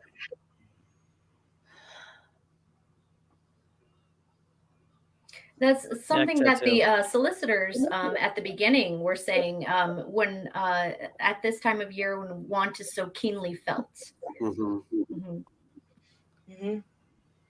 There you go. Because ignorance is what it's perpetuating the want, though, which is why he says ignorance is so much more important. Okay. So it's saying that, you know, people who have the means to, like, this degeneration of society can be solved with investment in getting people out of poverty, investment in education, and then that kind of brings everyone up. Weird. So glad we don't have to deal with that. I know. Huh? Back in 100 years later. 43, yeah. I mean, it's the whole times. Well, you want to get into the creepy bit now? Guys, now we gotta go heat up your drinks, refill them because it's getting dark. It's getting dark and cold. Sweet. I got my skeleton cup. All right. All right, we ready? Yep. All right. Stave 4, the last of the spirits. The phantom slowly, gravely, silently approached. When it came near him, Scrooge bent down upon his knee, for in the very air through which this spirit moved, it seemed to scatter gloom and mystery. It was shrouded in a deep black garment, which concealed its head, its face, its form, and left nothing of it visible save one outstretched hand. But for this it would have been difficult to detach its figure from the night and separate it from the darkness by which it was surrounded. He felt that it was tall and stately when it came beside him, and that its mysterious presence filled him with solemn dread. He knew no more, for the spirit neither spoke nor moved. "I am in the presence of the ghost of Christmas yet to come," said Scrooge. The spirit answered not, but pointed onward with its hand. "You are about to show me shadows of the things that have not happened but will happen in the time before us," Scrooge pursued. "Is that so, spirit?" The upper portion of the garment was contracted for an instant in its folds, as if the spirit had inclined its head. That was the only answer he received. Although well used to ghostly company by this time, Scrooge feared the silent shape so much that his legs trembled beneath him, and he found that he could hardly stand when he prepared to follow it. The spirit paused a moment, as observing his condition and giving him time to recover. But Scrooge was all the worse for this. It thrilled him with a vague, uncertain horror to know that behind the dusky shroud there were ghostly eyes intently fixed upon him, while he, though he stretched his own to the utmost, could see nothing but a spectral hand and one great heap of black. "The ghost of future," he exclaimed, "I fear you more than any spectre I have seen. But as I know your purpose, it is to do me good, and as I hope to live to be another man from what I was, I am prepared to bear your company and do it with a thankful heart. Will you not speak to me?" It gave him no reply. The hand was pointed straight before them. "Lead on," said Scrooge. "Lead on. The night is waning fast, and it is precious time to me, I know. Lead on, spirit." The phantom moved away. As it came towards him, Scrooge followed in the shadow of its dress, which bore him up, he thought, and carried him along. They scarcely seemed to enter the city, for the city rather seemed to spring up about them and encompass them of its own act. But there they were, in the heart of it, on change amongst the merchants, who hurried up and down, and chinked the money in their pockets, and conversed in groups, and looked at their watches, and trifled thoughtfully with their great gold seals and so forth, as Scrooge had seen them often. The spirit stopped beside one little knot of businessmen, observing that the hand was pointed towards them. Scrooge advanced to listen to their talk. "No," said a great fat man with a monstrous chin. "I don't know much about it. Either way, I only know he's dead." "When did he die?" inquired another. "Last night, I believe." "Why, what was the matter with him?" asked a third, taking a vast quantity of snuff out of a very large snuff box. "I thought he'd never die." "God knows," said the first with a yawn. "What has he done with his money?" asked a red-faced gentleman with a pendulous excrescence on the end of his nose that shook like the gills of a turkey-cock. "I haven't heard," said the man with a large chin, yawning again. "Left to his company, perhaps. He hasn't left it to me, that's all I know." This pleasantry was received with a general laugh. "It's likely to be a very cheap funeral," said the same speaker, "for upon my life I don't know anybody to go to it. Suppose we make up a party and volunteer?" "I don't mind going if lunch is provided," observed the gentleman with the excrescence on his nose. "But I must be fed if I make one." Another laugh. "Well, I am the most disinterested among you after all," said the first speaker, "for I never wear black gloves, and I never eat lunch. But I'll offer to go, if anybody else will. When I come to think of it, I'm not at all sure I wasn't his most particular friend, for we used to stop and speak whenever we met. Bye-bye." Speakers and listeners strolled away and mixed with other groups. Scrooge knew the men and looked towards the spirit for an explanation. The phantom glided on into a street. Its finger pointed to two persons meeting. Scrooge listened again, thinking that the explanation might lie here. He knew these men also perfectly. They were men of business, very wealthy, and of great importance. He had made a point of always standing well in their esteem, in a business point of view, that is, strictly in a business point of view. "How are you?" said one. "How are you?" returned the other. "Well," said the first, "Old Scratch has got his own at last, eh?" "So I am told," returned the second. "Cold, isn't it?" "Seasonable for Christmas time. You're not a skater, I suppose?" No, something else to think of." "Good morning." Not another word. That was their meeting, their conversation, and their parting. Scrooge was at first inclined to be surprised that the spirit would attach importance to conversations apparently so trivial, but feeling assured that they must have had some hidden purpose, he set himself to consider what is likely to be. They could scarcely be supposed to have been bearing on the death of Jacob, his old partner, for that was past, and this ghost province was the future. Nor could he think of any one immediately connected with himself, to whom he could aptly apply them. But nothing doubting that to whomsoever they applied had some latent moral for his own improvement, he resolved to treasure up every word he heard, and everything he saw, and especially to observe the shadow of himself when it appeared, for he had an expectation that the conduct of his future self would give him the clue he missed, and would render the solution of these riddles easy. He looked about in that very place for his own image, but another man stood in his accustomed corner, and though the clock pointed to his usual time of day for being there, he saw no likeness of himself among the multitudes that poured in through the porch. It gave him little surprise, however, for he had been revolving in his mind a change of life, and thought and hoped he saw his new-born resolutions carried out in this. Quiet and dark beside him stood the phantom, with its outstretched hand. When he roused himself from his thoughtful quest, he fancied from the turn of the hand, and its situation in reference to himself, that the unseen eyes were looking at him keenly. It made him shudder and feel very cold. They left the busy scene and went into an obscure part of town where Scrooge had never penetrated before, although he recognized its situation and its bad repute.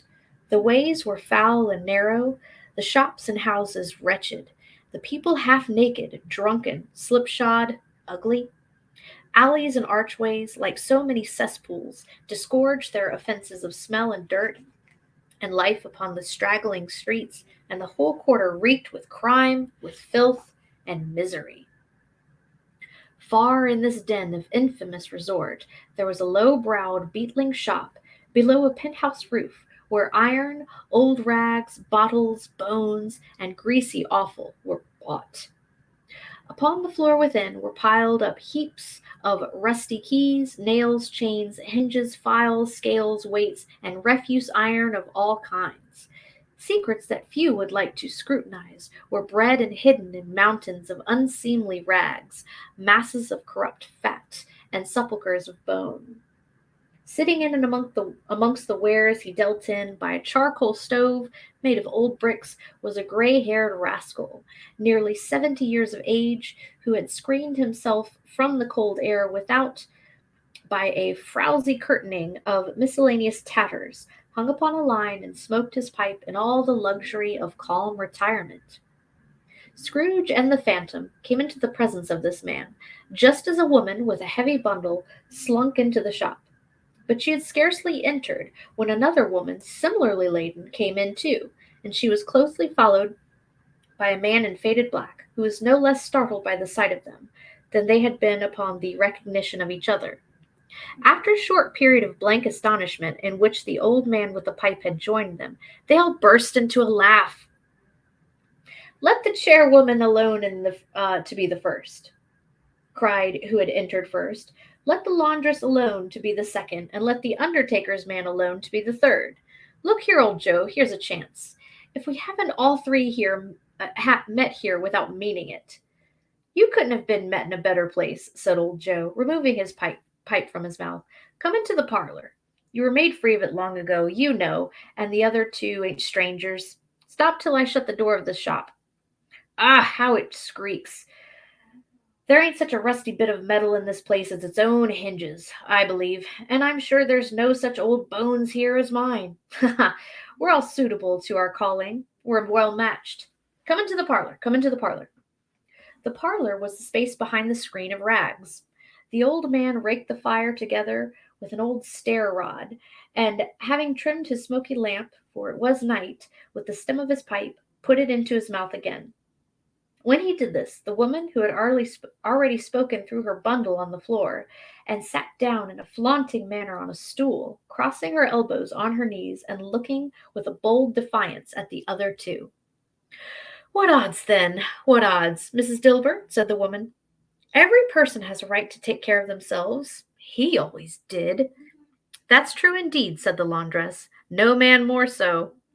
"Why, then don't stand staring as if you were afraid, woman. Who's the wiser? We're not going to pick holes in each other's coats, I suppose?"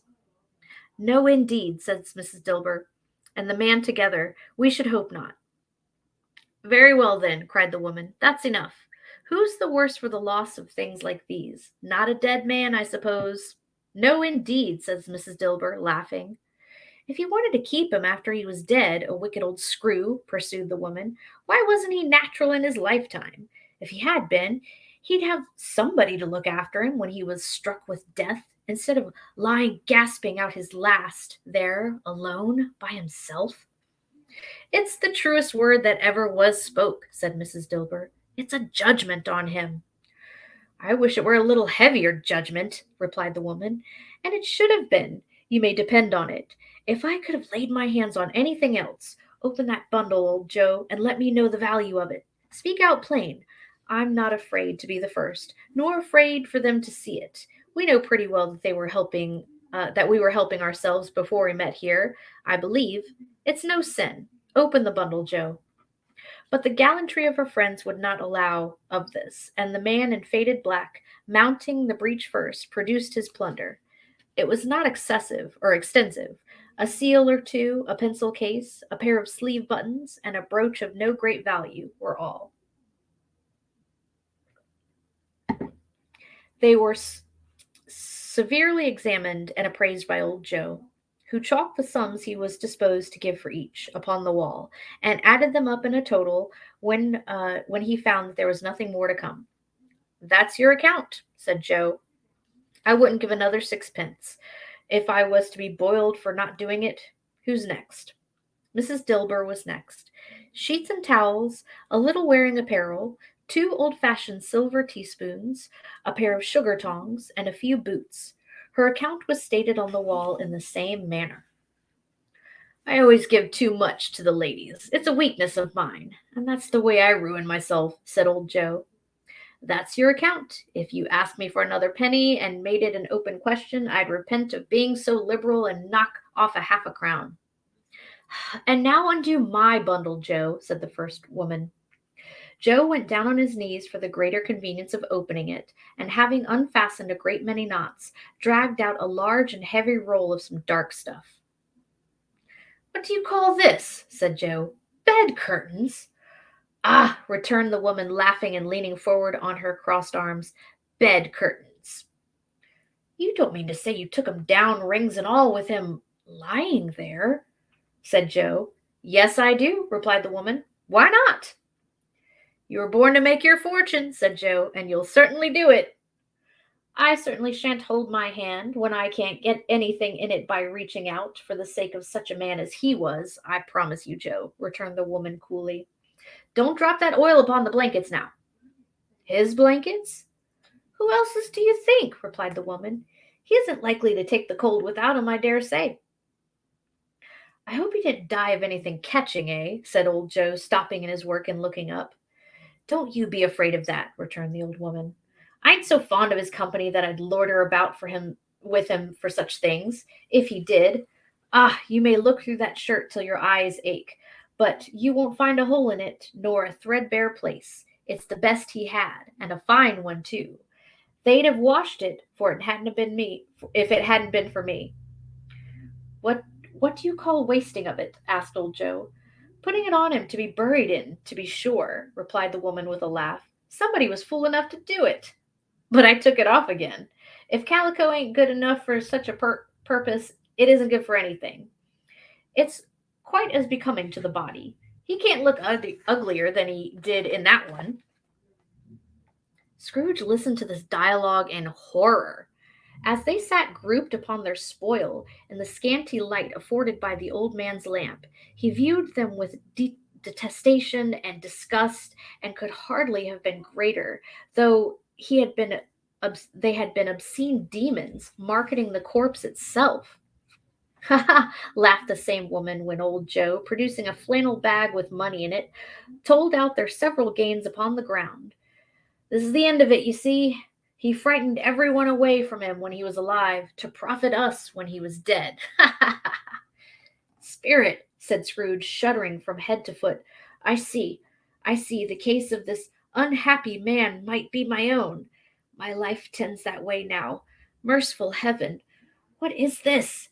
He recoiled in terror, for the scene had changed, for now he almost touched a bed, a bare, uncurtained bed, on which, beneath a ragged sheet, there lay something covered up, which, though it was dumb, announced itself in awful language. The room was very dark, too dark to be observed with any accuracy, though Scrooge glanced round it in obedience to a secret impulse, anxious to know what kind of room it was. A pale light, rising in the outer air, fell straight upon the bed, and on it, plundered and bereft, unwatched, unwept, uncared for, was the body of this man. Scrooge glanced towards the phantom. Its steady hand was pointed to the head. The cover was so carelessly adjusted that the slightest raising of it, the motion of a finger upon Scrooge's part, would have disclosed the face. He thought of it, felt how easy it would be to do, and longed to do it, but had no power to withdraw the veil than to dismiss the spectre at his side. "O cold, cold, rigid, dreadful death, set up thine altar here, and dress it with such terrors as thou hast at thy command, for this is thy dominion. But of the loved, revered, and honored head, Thou canst not turn one hair to thy dread purpose, or make one feature odious. It is not that the hand is heavy, and will fall down when released. It is not that the heart and pulse are still, but that the hand was open, generous, and true, and heart brave, warm, and tender, and the pulse a man's. Strike, Shadow, strike, and see his good deeds springing from the wound, to sow the world with life immortal. No voice pronounced these words in Scrooge's ears, and yet he heard them when he looked upon the bed. He thought, if this man could be raised up now, what would be his foremost thought? Avarice, hard-dealing, griping cares? They have brought him to a rich end truly. He lay in a dark empty house, with not a man, a woman, or a child to say that he was kind to me, or this or that, and for the memory of one kind word, I will be kind to him. A cat was tearing at the door, and there was a sound of gnawing rats beneath the hearthstone. What they wanted in the room of death, and what they were so restless and disturbed, Scrooge did not dare to think. Spirit, he said, this is a fearful place. In leaving it, I shall not leave its lesson. Trust me. Let us go. Still the ghost pointed with an unmoved finger to the head. I understand you, Scrooge returned, and I would do it if I could, but I have not the power, Spirit. I have not the power. Again it seemed to look upon him. If there is a person in the town who feels emotion caused by this man's death, said Scrooge, quite agonized, show me this person to me. Spirit, I beseech you. The phantom spread its dark robe beneath him for a moment, like a wing, and withdrawing it, revealed a room by daylight, where a mother and her children were. She was expecting someone, with an anxious eagerness, for she walked up and down the room, started at every sound, looked out from the window, glanced at the clock, tried, but in vain, to work with her needle, and could hardly bear the voices of the children in their play. At length the long-expected knock was heard. She hurried to the door and met her husband, a man whose face was careworn and depressed, though he was young. There was a remarkable expression in it now, a kind of serious delight, of which he felt ashamed, at which he struggled to repress. He sat down to the dinner, that had been hoarding him for him by the fire, when she asked him faintly what news, which was not until after a long silence. He appeared embarrassed how to answer. Is it good, she said, or bad? To help him. Bad, he answered. We are quite ruined? No, there is hope yet, Caroline. If he relents, she said, amazed. There is. Nothing is past hope if such a miracle has happened. He is past relenting, said her husband. He is dead. She was a mild and patient creature if her face spoke truth, but she was thankful in her soul to hear it, and she said so, with clasped hands. She prayed forgiveness the next moment and was sorry, but the first was the emotions of her heart. What the half-drunken woman whom I told you of last night said to me, when I tried to see him and obtain a week's delay, and what I thought was a mere excuse to avoid me, turns out to have been quite true. He was not only very ill, but dying then. To whom will our debt be transferred? I don't know, but before that time we shall be ready with the money, and even though we were not, it would be a bad fortune indeed to find so merciless a creditor in his successor. We may sleep tonight with light hearts, Caroline. Yes, soften it as they would, their hearts were lighter. The children's faces, hushed and clustered round to hear what they so little understood, were brighter, and it was a happier house for this man's death. The only emotion that the ghost could show him caused by the event was one of pleasure.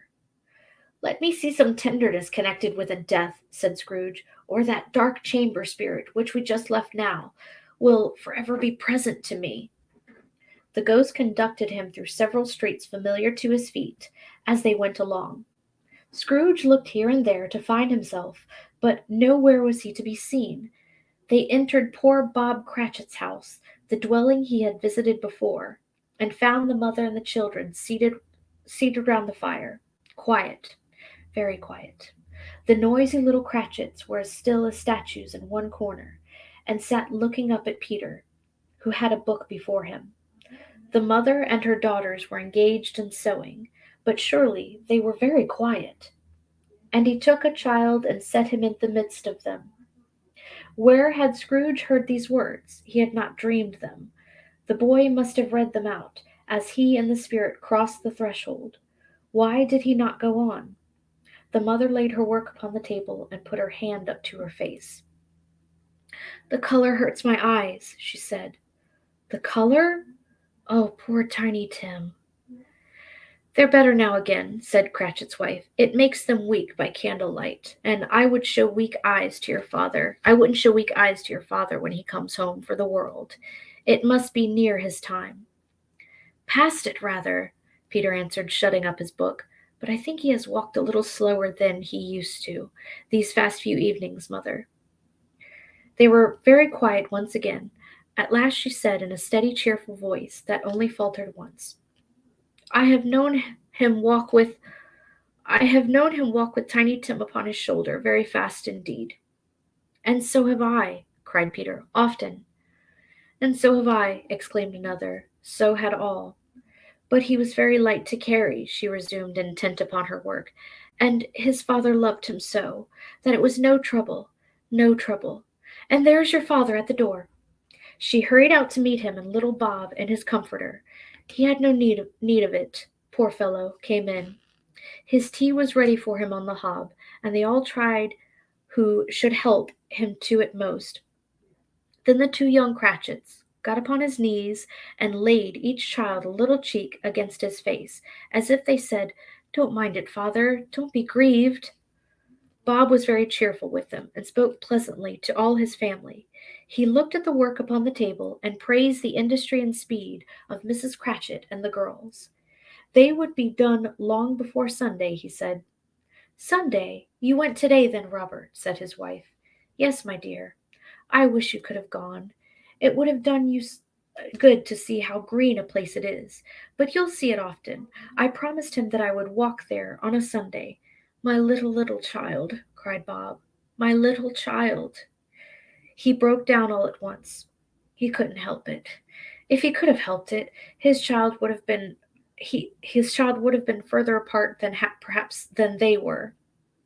He left the room. He went upstairs into the room above, which was lighted cheerfully and hung with Christmas. There was a chair set close beside the child, and there were signs of someone having been there lately. Poor Bob sat down in it, and when he had thought a little and composed himself, he kissed the little face. He was reconciled to what had happened, and went down again quite happy. They drew about the fire and talked, the girls and mother working still. Bob told them of the extraordinary kindness of Mr. Scrooge's nephew, whom he had scarcely seen but once, and who, meeting him in the street that day, seeing that he looked just a little down, said Bob inquired what had happened to distress him. "On which," said Bob, "for he is the pleasantest spoken gentleman you ever heard, I told him, 'I am heartily sorry for it, Mr. Cratchit,' he said, 'and heartily sorry for your good wife.' And by the by, how ever he knew that, I don't know." "Knew what, my dear?" "Why, that you were a good wife," replied Bob. "Everybody knows that," said Peter. "Very well observed, my boy," cried Bob. "I hope they do. Heartily sorry, he said, for your good wife. If I can be of service to you in any way, he said, giving me his card. That's where I live. Pray come to me." "Now it wasn't," cried Bob, "for the sake of anything he might be able to do for us, so much as for his kind way. And this was quite delightful. It really seemed as if he'd known our Tiny Tim, and felt with us." "I'm sure he's a good soul," said Mrs. Cratchit. "You would be sure of it, my dear," returned Bob, "if you saw and spoke to him. I shouldn't be at all surprised, mark what I say, if he got Peter a better situation." "Only hear that, Peter," said Mrs. Cratchit. "And then," cried one of the girls, "Peter will be keeping company with someone and setting up for himself." "Get along with you," retorted Peter, grinning. "It's just as likely as not," said Bob. One of these days, there's plenty of time for that, my dear, but however and whenever we part from one another, I am sure we shall none of us forget poor Tiny Tim, shall we? Or for this parting that there was among us. Never, father, they all cried. And I know, said Bob, I know, my dears, that when we recollect how patient and how mild he was, although he was a little child, we shall not quarrel easily among ourselves and forget poor Tiny Tim in doing it. No, never, father, they all cried again. I am very happy, said little Bob. I am very happy. Mrs. Cratchit kissed him, his daughters kissed him, and the 2 young Cratchits kissed him, and Peter and himself shook hands. The spirit of Tiny Tim, thy childish essence, was from God. Spectre, said Scrooge, something informs me that our parting moment is at hand. I know it, but I know not how. Tell me what man this was whom we saw lying dead. The ghost of Christmas yet to come conveyed him as before, though at a different time, he thought, indeed. There seemed no order in these later visions, save that they were in the future, into the resorts of businessmen, but showed him not himself. Indeed, the spirit did not stay for anything, but went straight on, as to the end just now desired, until besought by Scrooge to tarry for a moment. This court, said Scrooge, through which we hurry now, is where my place of occupation is, and has been for a length of time. I see the house. Let me behold what I shall be in days to come. The spirit stopped. The hand pointed elsewhere. The house is yonder, Scrooge exclaimed. Why do you point away? The inexorable finger underwent no change. Scrooge hastened to the window of his office and looked in. It was an office still, but not his. The furniture was not the same, and the figure in the chair was not himself. The phantom pointed as before. He joined it once again, and wondering why and whither he had gone, accompanied it until they reached an iron gate.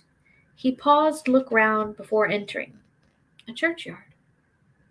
Here, then, the wretched man whose name he had now to learn lay underneath the ground. It was a worthy place, walled in by houses, overrun by grass and weeds, the growth of vegetation's death, not life, choked up too much burying, fat with repleted appetite, a worthy place. The spirit stood among the graves and pointed down to one. He advanced towards it trembling. The phantom was exactly as it has been, but he dreaded that he saw new meaning in its solemn shape. Before I draw nearer to that stone to which you point, said Scrooge, answer me one question. Are these shadows of things that will be, or are they shadows of things that may be only?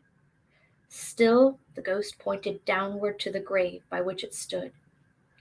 Men's courses will foreshadow certain ends, to which, if persevered in, they must lead, said Scrooge. But if the courses be departed from, the ends will change. Say it thus, with what you show me. The spirit was immovable as ever. Scrooge crept towards it, trembling as he went, and following the finger, read upon the stone of the neglected grave his own name, Ebenezer Scrooge. Am I that man who lay upon the bed? He cried upon his knees. The finger pointed from the grave to him and back again. No, spirit, no. Oh, no. The finger was still there. Spirit, he cried, tightening, clutching at his robe. Hear me. I'm not the man I was. I will not be the man I must have been, but for this intercourse. Why show me this if I'm past all hope? For the first time the hand appeared to shake. Good spirit, he pursued, as down upon the ground he fell before it. Your nature intercedes for me and pities me. Assure me that I may yet change these shadows you have shown me by an altered life. The kind hand trembled. I will honor Christmas in my heart and try to keep it all the year. I will live in the past, the present, and the future. The spirits of all three shall strive within me. I will not shut out the lessons that they teach. Oh, tell me I may sponge away the writing on this stone. In his agony, he caught the spectral hand. It sought to free itself, but he was strong in his entreaty and detained it. The spirit, stronger yet, repulsed him. Holding up his hands and last prayer to have his fate reversed, he saw an alteration in the phantom's hood and dress. It shrunk, collapsed, and dwindled down into a bedpost. Creepy. Yeah. This really is a ghost story. Mm-hmm. I mean, yeah. Being visited by death itself. Mm-hmm. I also find it significant, is probably the best way to put it. It's interesting that Scrooge is desperate to be told that there's hope. I think he gets that it's him. Yeah, but like, he's just like he doesn't want to. But he's like, please tell me that this can be changed. But he doesn't get that it can be changed. And that's important because guess what? There's no guarantee. Yeah, you need to take a leap of faith. Right, because he could change and not much becomes different. But if he keeps on the same path, this is absolutely what will happen. Yeah. But he does have an opportunity to make it not that. He just has to learn how to love. Love conquers all. He needs to learn how to be loved. Yeah, that too.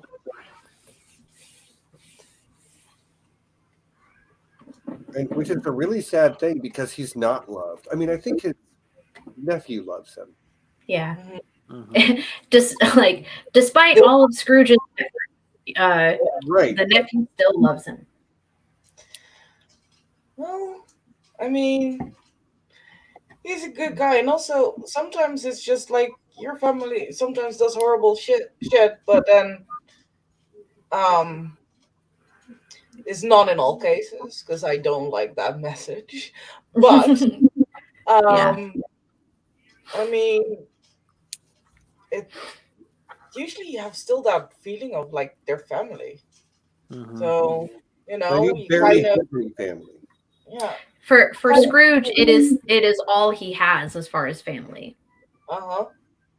Yeah, and it's like the children from descended from his sister who he loved. So it's just I mean, he doesn't know how to deal with emotion and stuff. So like the dude is seriously fucked up. Like seriously stunted in his emotional development and all of that stuff. Well, I don't think that's any question. Yep. Yeah. It's just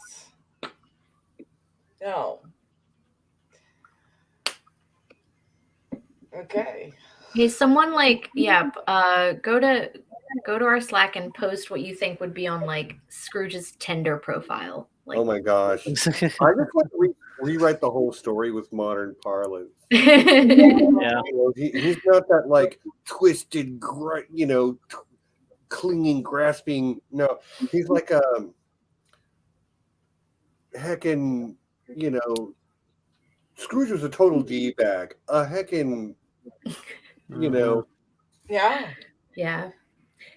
I can't speak millennial well enough. It's just not definitely emotionally unavailable. Yep. Right. Yeah.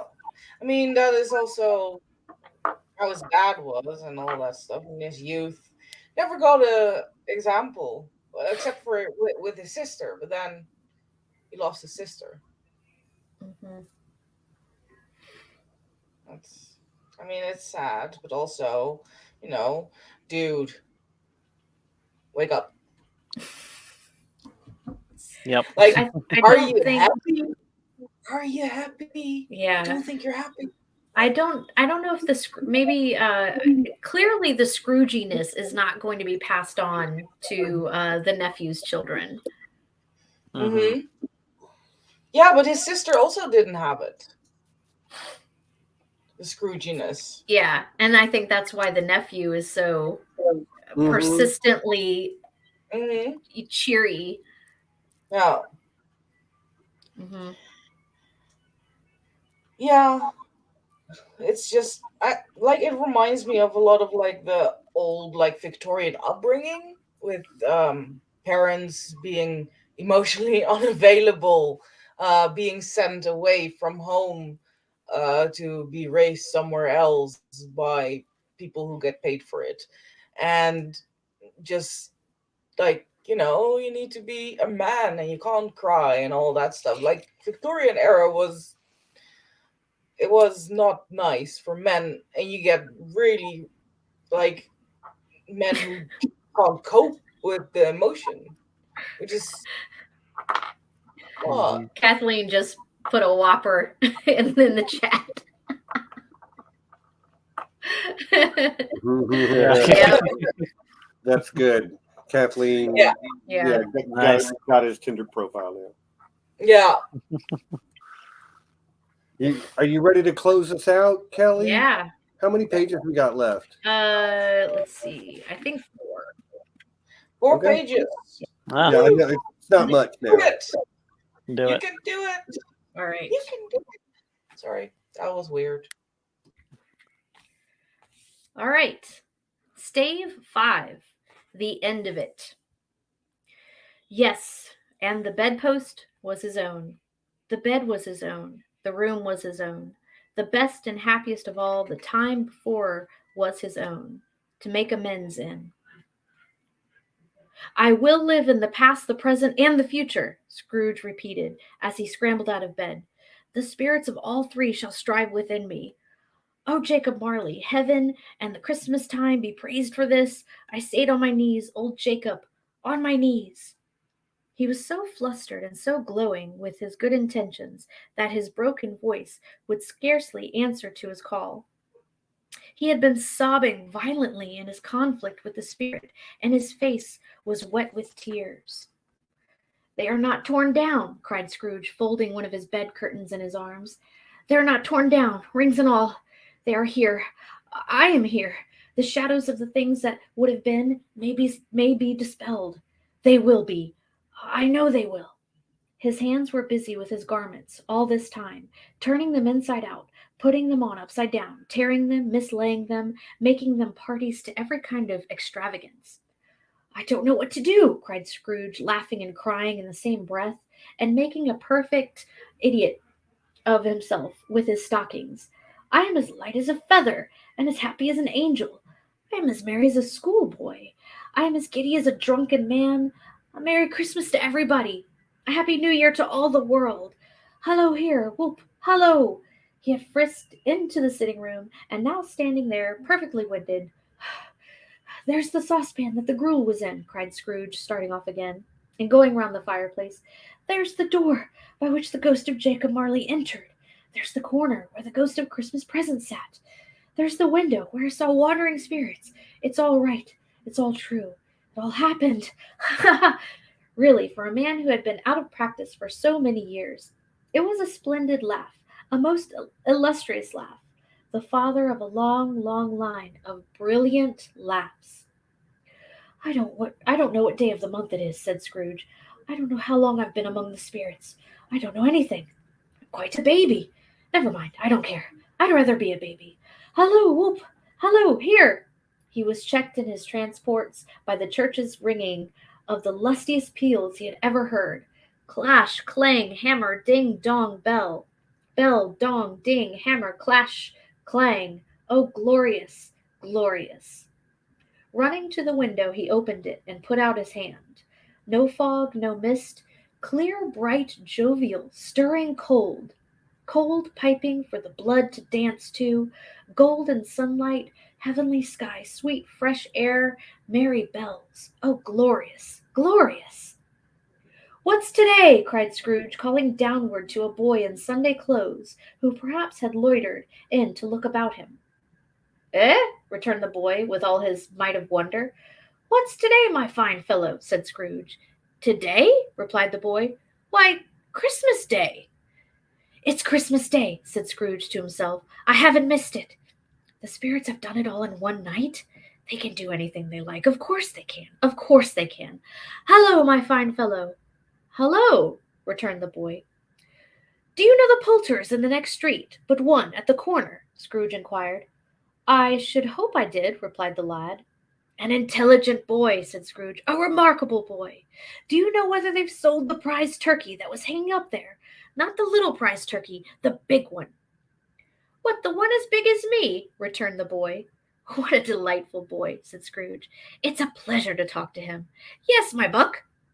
It's hanging there now, replied the boy. Is it? Said Scrooge. Go and buy it. What? Exclaimed the boy. No, I am in earnest. Go and buy it, and tell them to bring it here, that I may give them the direction where to take it. Come back with the man, and I'll give you a shilling. Come back with him in less than 5 minutes, and I'll give you half a crown. The boy was off like a shot. He must have had a steady hand at a trigger who could have got a shot off half so fast. I'll send it to Bob Cratchit's, whispered Scrooge, rubbing his hands and spitting with a laugh. He shan't know who sends it. It's twice the size of Tiny Tim. Joe Milner never made such a joke as sending it to Bob's will be. The hand in which he wrote the address was not a steady one, but write it he did, somehow, and went downstairs to open the street door, ready for the coming of the poulterer's man. As he stood there, waiting his arrival, the knocker caught his eye. I shall love it as long as I live, cried Scrooge, patting it with his hand. I scarcely ever looked at it before. What an honest expression it has in its face. It's wonderful, knocker. Here's the turkey. How are you? Merry Christmas. It was a turkey. He never could have stood upon its legs, that bird. He would have snapped him short off in a minute, like sticks of sealing wax. Why, it's impossible to carry that to Camden Town, said Scrooge. You must have a cab. The chuckle with which he said this, and the chuckle with which he paid for the turkey, and the chuckle with which he paid for the cab, and the chuckle with which he recompensed the boy, were only to be exceeded by the chuckle with which he sat down breathless in his chair and chuckled till he cried. Shaving was not an easy task, for his hand continued to shake very much, and shaving requires attention, even if you don't dance while you are at it. But if he had cut the ends of his nose off, he would have put a piece of sticking plaster over it and been quite satisfied. He dressed himself all in his best, and at last got out into the streets. The people were by this time pouring forth, as he had seen them with the ghost of Christmas present, and walking with his hands behind him, Scrooge regarded every one with a delighted smile. He looked irresistibly pleasant, in a word, that 3 or 4 good-humored fellows said, Good morning, sir. A Merry Christmas to you. And Scrooge said often afterwards that of all the blithe sounds he had ever heard, those were the blithest in his ears.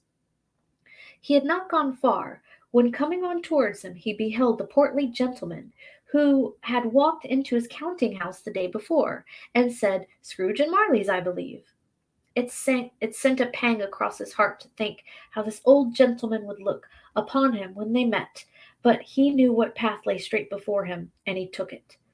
My dear sir, said Scrooge, quickening his pace and taking the old gentleman by both his hands, how do you do? I hope you succeeded yesterday. It was very kind of you. A Merry Christmas to you, sir. Mr. Scrooge? Yes, said Mr. Scrooge. That is my name, and I fear it may not be pleasant to you. Allow me to ask your pardon, and will you have the goodness? Here. Scrooge whispered in his ear. Lord bless me, cried the gentleman, as if his breath were taken away. My dear Scrooge, are you serious? If you please, said Scrooge. Not a farthing less. A great many back payments are included in it, I assure you. Will you do me that favor?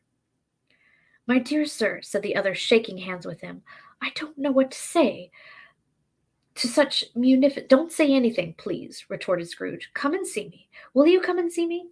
I will, cried the old gentleman, and it was clear he meant to do it. Thank ye, said Scrooge. I am much obliged to you. I thank you 50 times. Bless you. He went to church and walked about the streets and watched the people hurrying to and fro and patted the children on the head and questioned beggars and looked down into the kitchens of houses and up to the windows and found that everything could yield him pleasure. He had never dreamed that any walk, that anything could give him so much happiness. In the afternoon he turned his steps towards his nephew's house. He passed the door a dozen times before he had the courage to go up and knock. But he made a dash and did it. Is your master at home, my dear? Scrooge said to the girl. Nice girl, very. Yes, sir. Where is he, my love? Said Scrooge. He's in the dining room, sir, along with Mistress. I'll show you upstairs, if you please. Thank ye. He knows me, said Scrooge with his hand already on the dining room lock. I'll go in here, my dear. He turned it gently and sidled his face in round the door. They were looking at the table, which was spread out in a great array, for these young housekeepers are always nervous on such points, and like to see that everything is right. Fred, said Scrooge. Dear heart alive, how his niece by marriage started. Scrooge had forgotten, for the moment, about her sitting in the corner with her footstool, or he wouldn't have done it on any account. Why, bless my soul, cried Fred. Who's that? It's I, your Uncle Scrooge. I have come to dinner. Will you let me in, Fred? Let him in. It is a mercy he didn't shake his arm off. He was at home in 5 minutes. Nothing could have been heartier. His niece looked just the same. So did Topper when he came. So did the plump sister when she came. And so did everyone when they came. Wonderful party, wonderful games, wonderful unanimity. Unanimous. Oh my gosh. All right. Wonderful happiness. Unanimity. But he was early at the office next morning. Oh, he was early there. If he could only be first and catch Bob Cratchit coming late. That was the thing he had set his heart upon. And he did it. Yes, he did. The clock struck 9, no Bob. 1:15, no Bob. He was a full 18 minutes a half behind his time. Scrooge sat with his door wide open, and he might see him come into the tank. His hat was off before he opened the door, his comforter too. He was on the stool in a jiffy, driving away with his pen, as if he were trying to overtake 9 o'clock. Hello, growled Scrooge in his accustomed voice, as near as he could feign it. What do you mean by coming here at this time of day? I'm very sorry, sir, said Bob. I am behind my time. You are? Repeated Scrooge.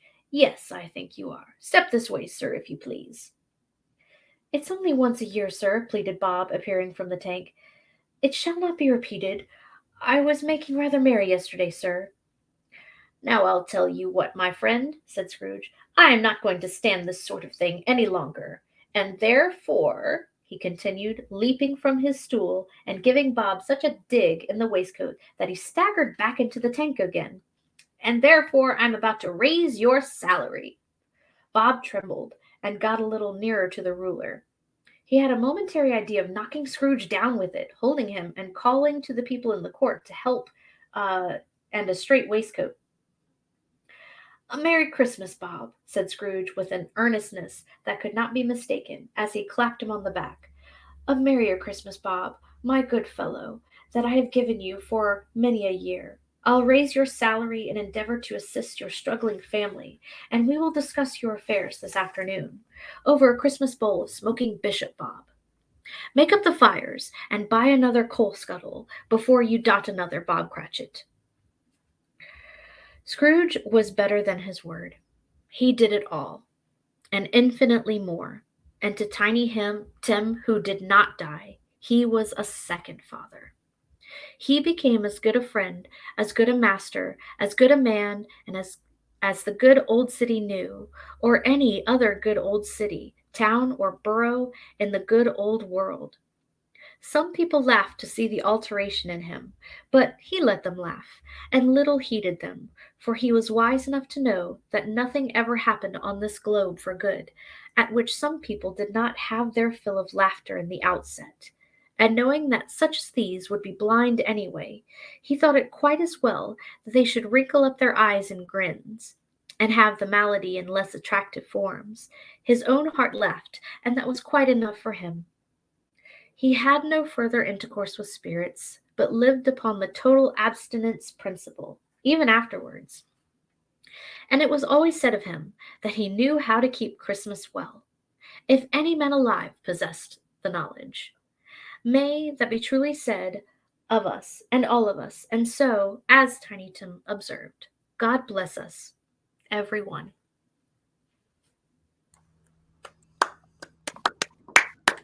Thank you, Kelly. That was a Thank you, wonderful, Kelly. wonderful rendition. I love it. Unamity. Unamity? Unanimity. No, it's No, it's it's unanimity. unenmity. Unanimity. Because it's enmity or it's like, you know, Yeah. you don't like each other. So then unenmity would be you like each Anonymity. other again. Yeah, unanimity. Okay, A word that has since moved out of the dictionary. Yes. Yeah, I can't even tell how. Like, I'm gonna have to look it up. Yep. But yeah, that was awesome. Thank you for reading that for us, and thanks to everybody in the chat. We had plenty of people the whole time. Thank you, everybody. Okay, I'm gonna spell it. All right, it's UNNIMITY.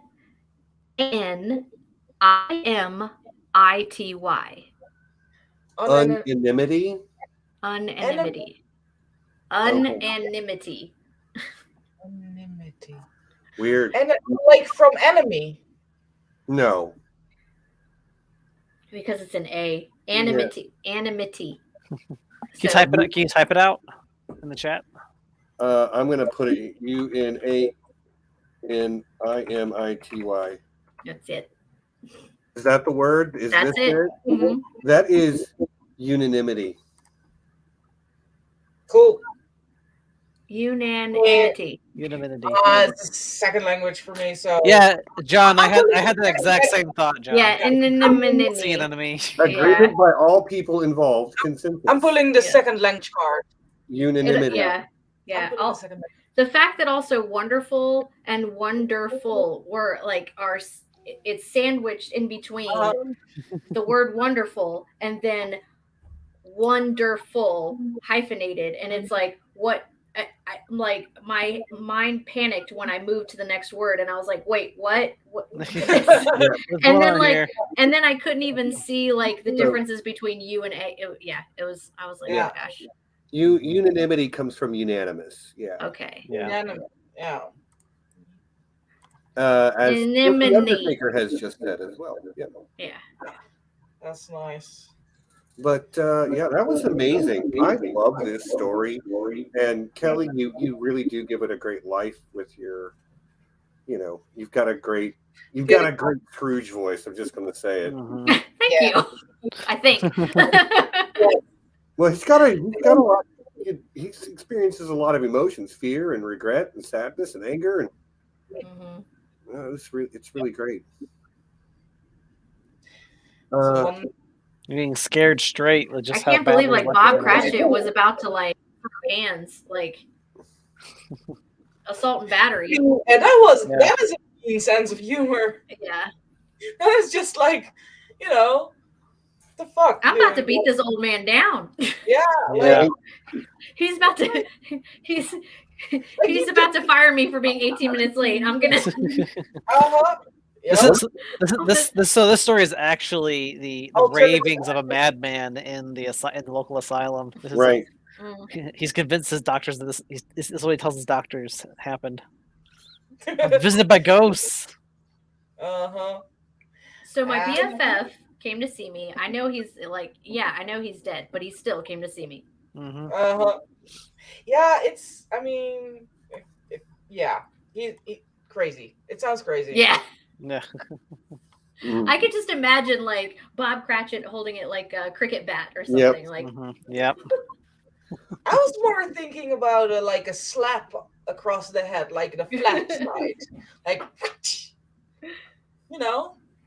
flat side of a ruler. I don't think I was going to say I don't think Bob Cratchit does the disciplining at home. I think Mrs. Cratchit does that. Oh yeah. You're not wrong.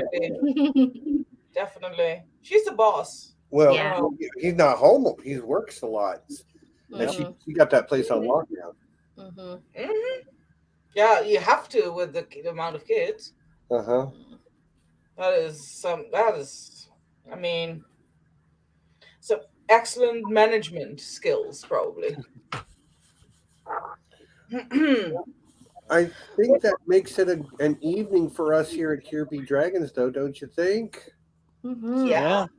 Kelly, Yeah. once again, thank you so much for doing this. Well, thank you for having me on. I was about to say I don't mind reading to everybody. So this is now that this has become a thing. Yeah. Yeah, so if you would like to experience this again next year, we're not doing this again next year. You're Just gonna watch have the stream again. or join the Here Be Dragons Slack. Come and join the Zoom on Christmas Eve, and we'll probably be doing it there. But I'm really glad we did this year. It was a lot of fun. Yeah. Yeah. Really cool. Yeah. Yeah. And- If you want to and- see it live, join the Slack. Otherwise, just watch the stream again. 'Cause Yeah. it- Yep. Right. So yeah, from everyone here at Here Be Dragons, including me, Stephen, and my two co-hosts, John and Nessie, my current guests here, Kelly, Jolie, William, all of our wonderful patrons, Ridiculous Ed Tollett, Lord John Bronsteen the Wise, the Cloaked One of the Underworld, Ryan Stavka, the Russian Quartermaster, Reflective Rambling, Arch-Maester Emma, Kate, Mistress of the House of Books, Jared Kozal, Lady Maura Lee of Starfall, Lady Rita the Unbound, Sir Julie Beth of Tarth, Sir Kelly the Jaded Redhead, Sir Blue Lemons, Sir Emily of the Eyrie, Sir William the Tindalos Traveler, Guilty Undertaker, Paul H., and Allison Kreutzberg. Thank you. Have a wonderful Christmas. And we'll see you guys next week for some more of our traditional nerdy fun. But until then, peace and be excellent to each other. Merry Christmas.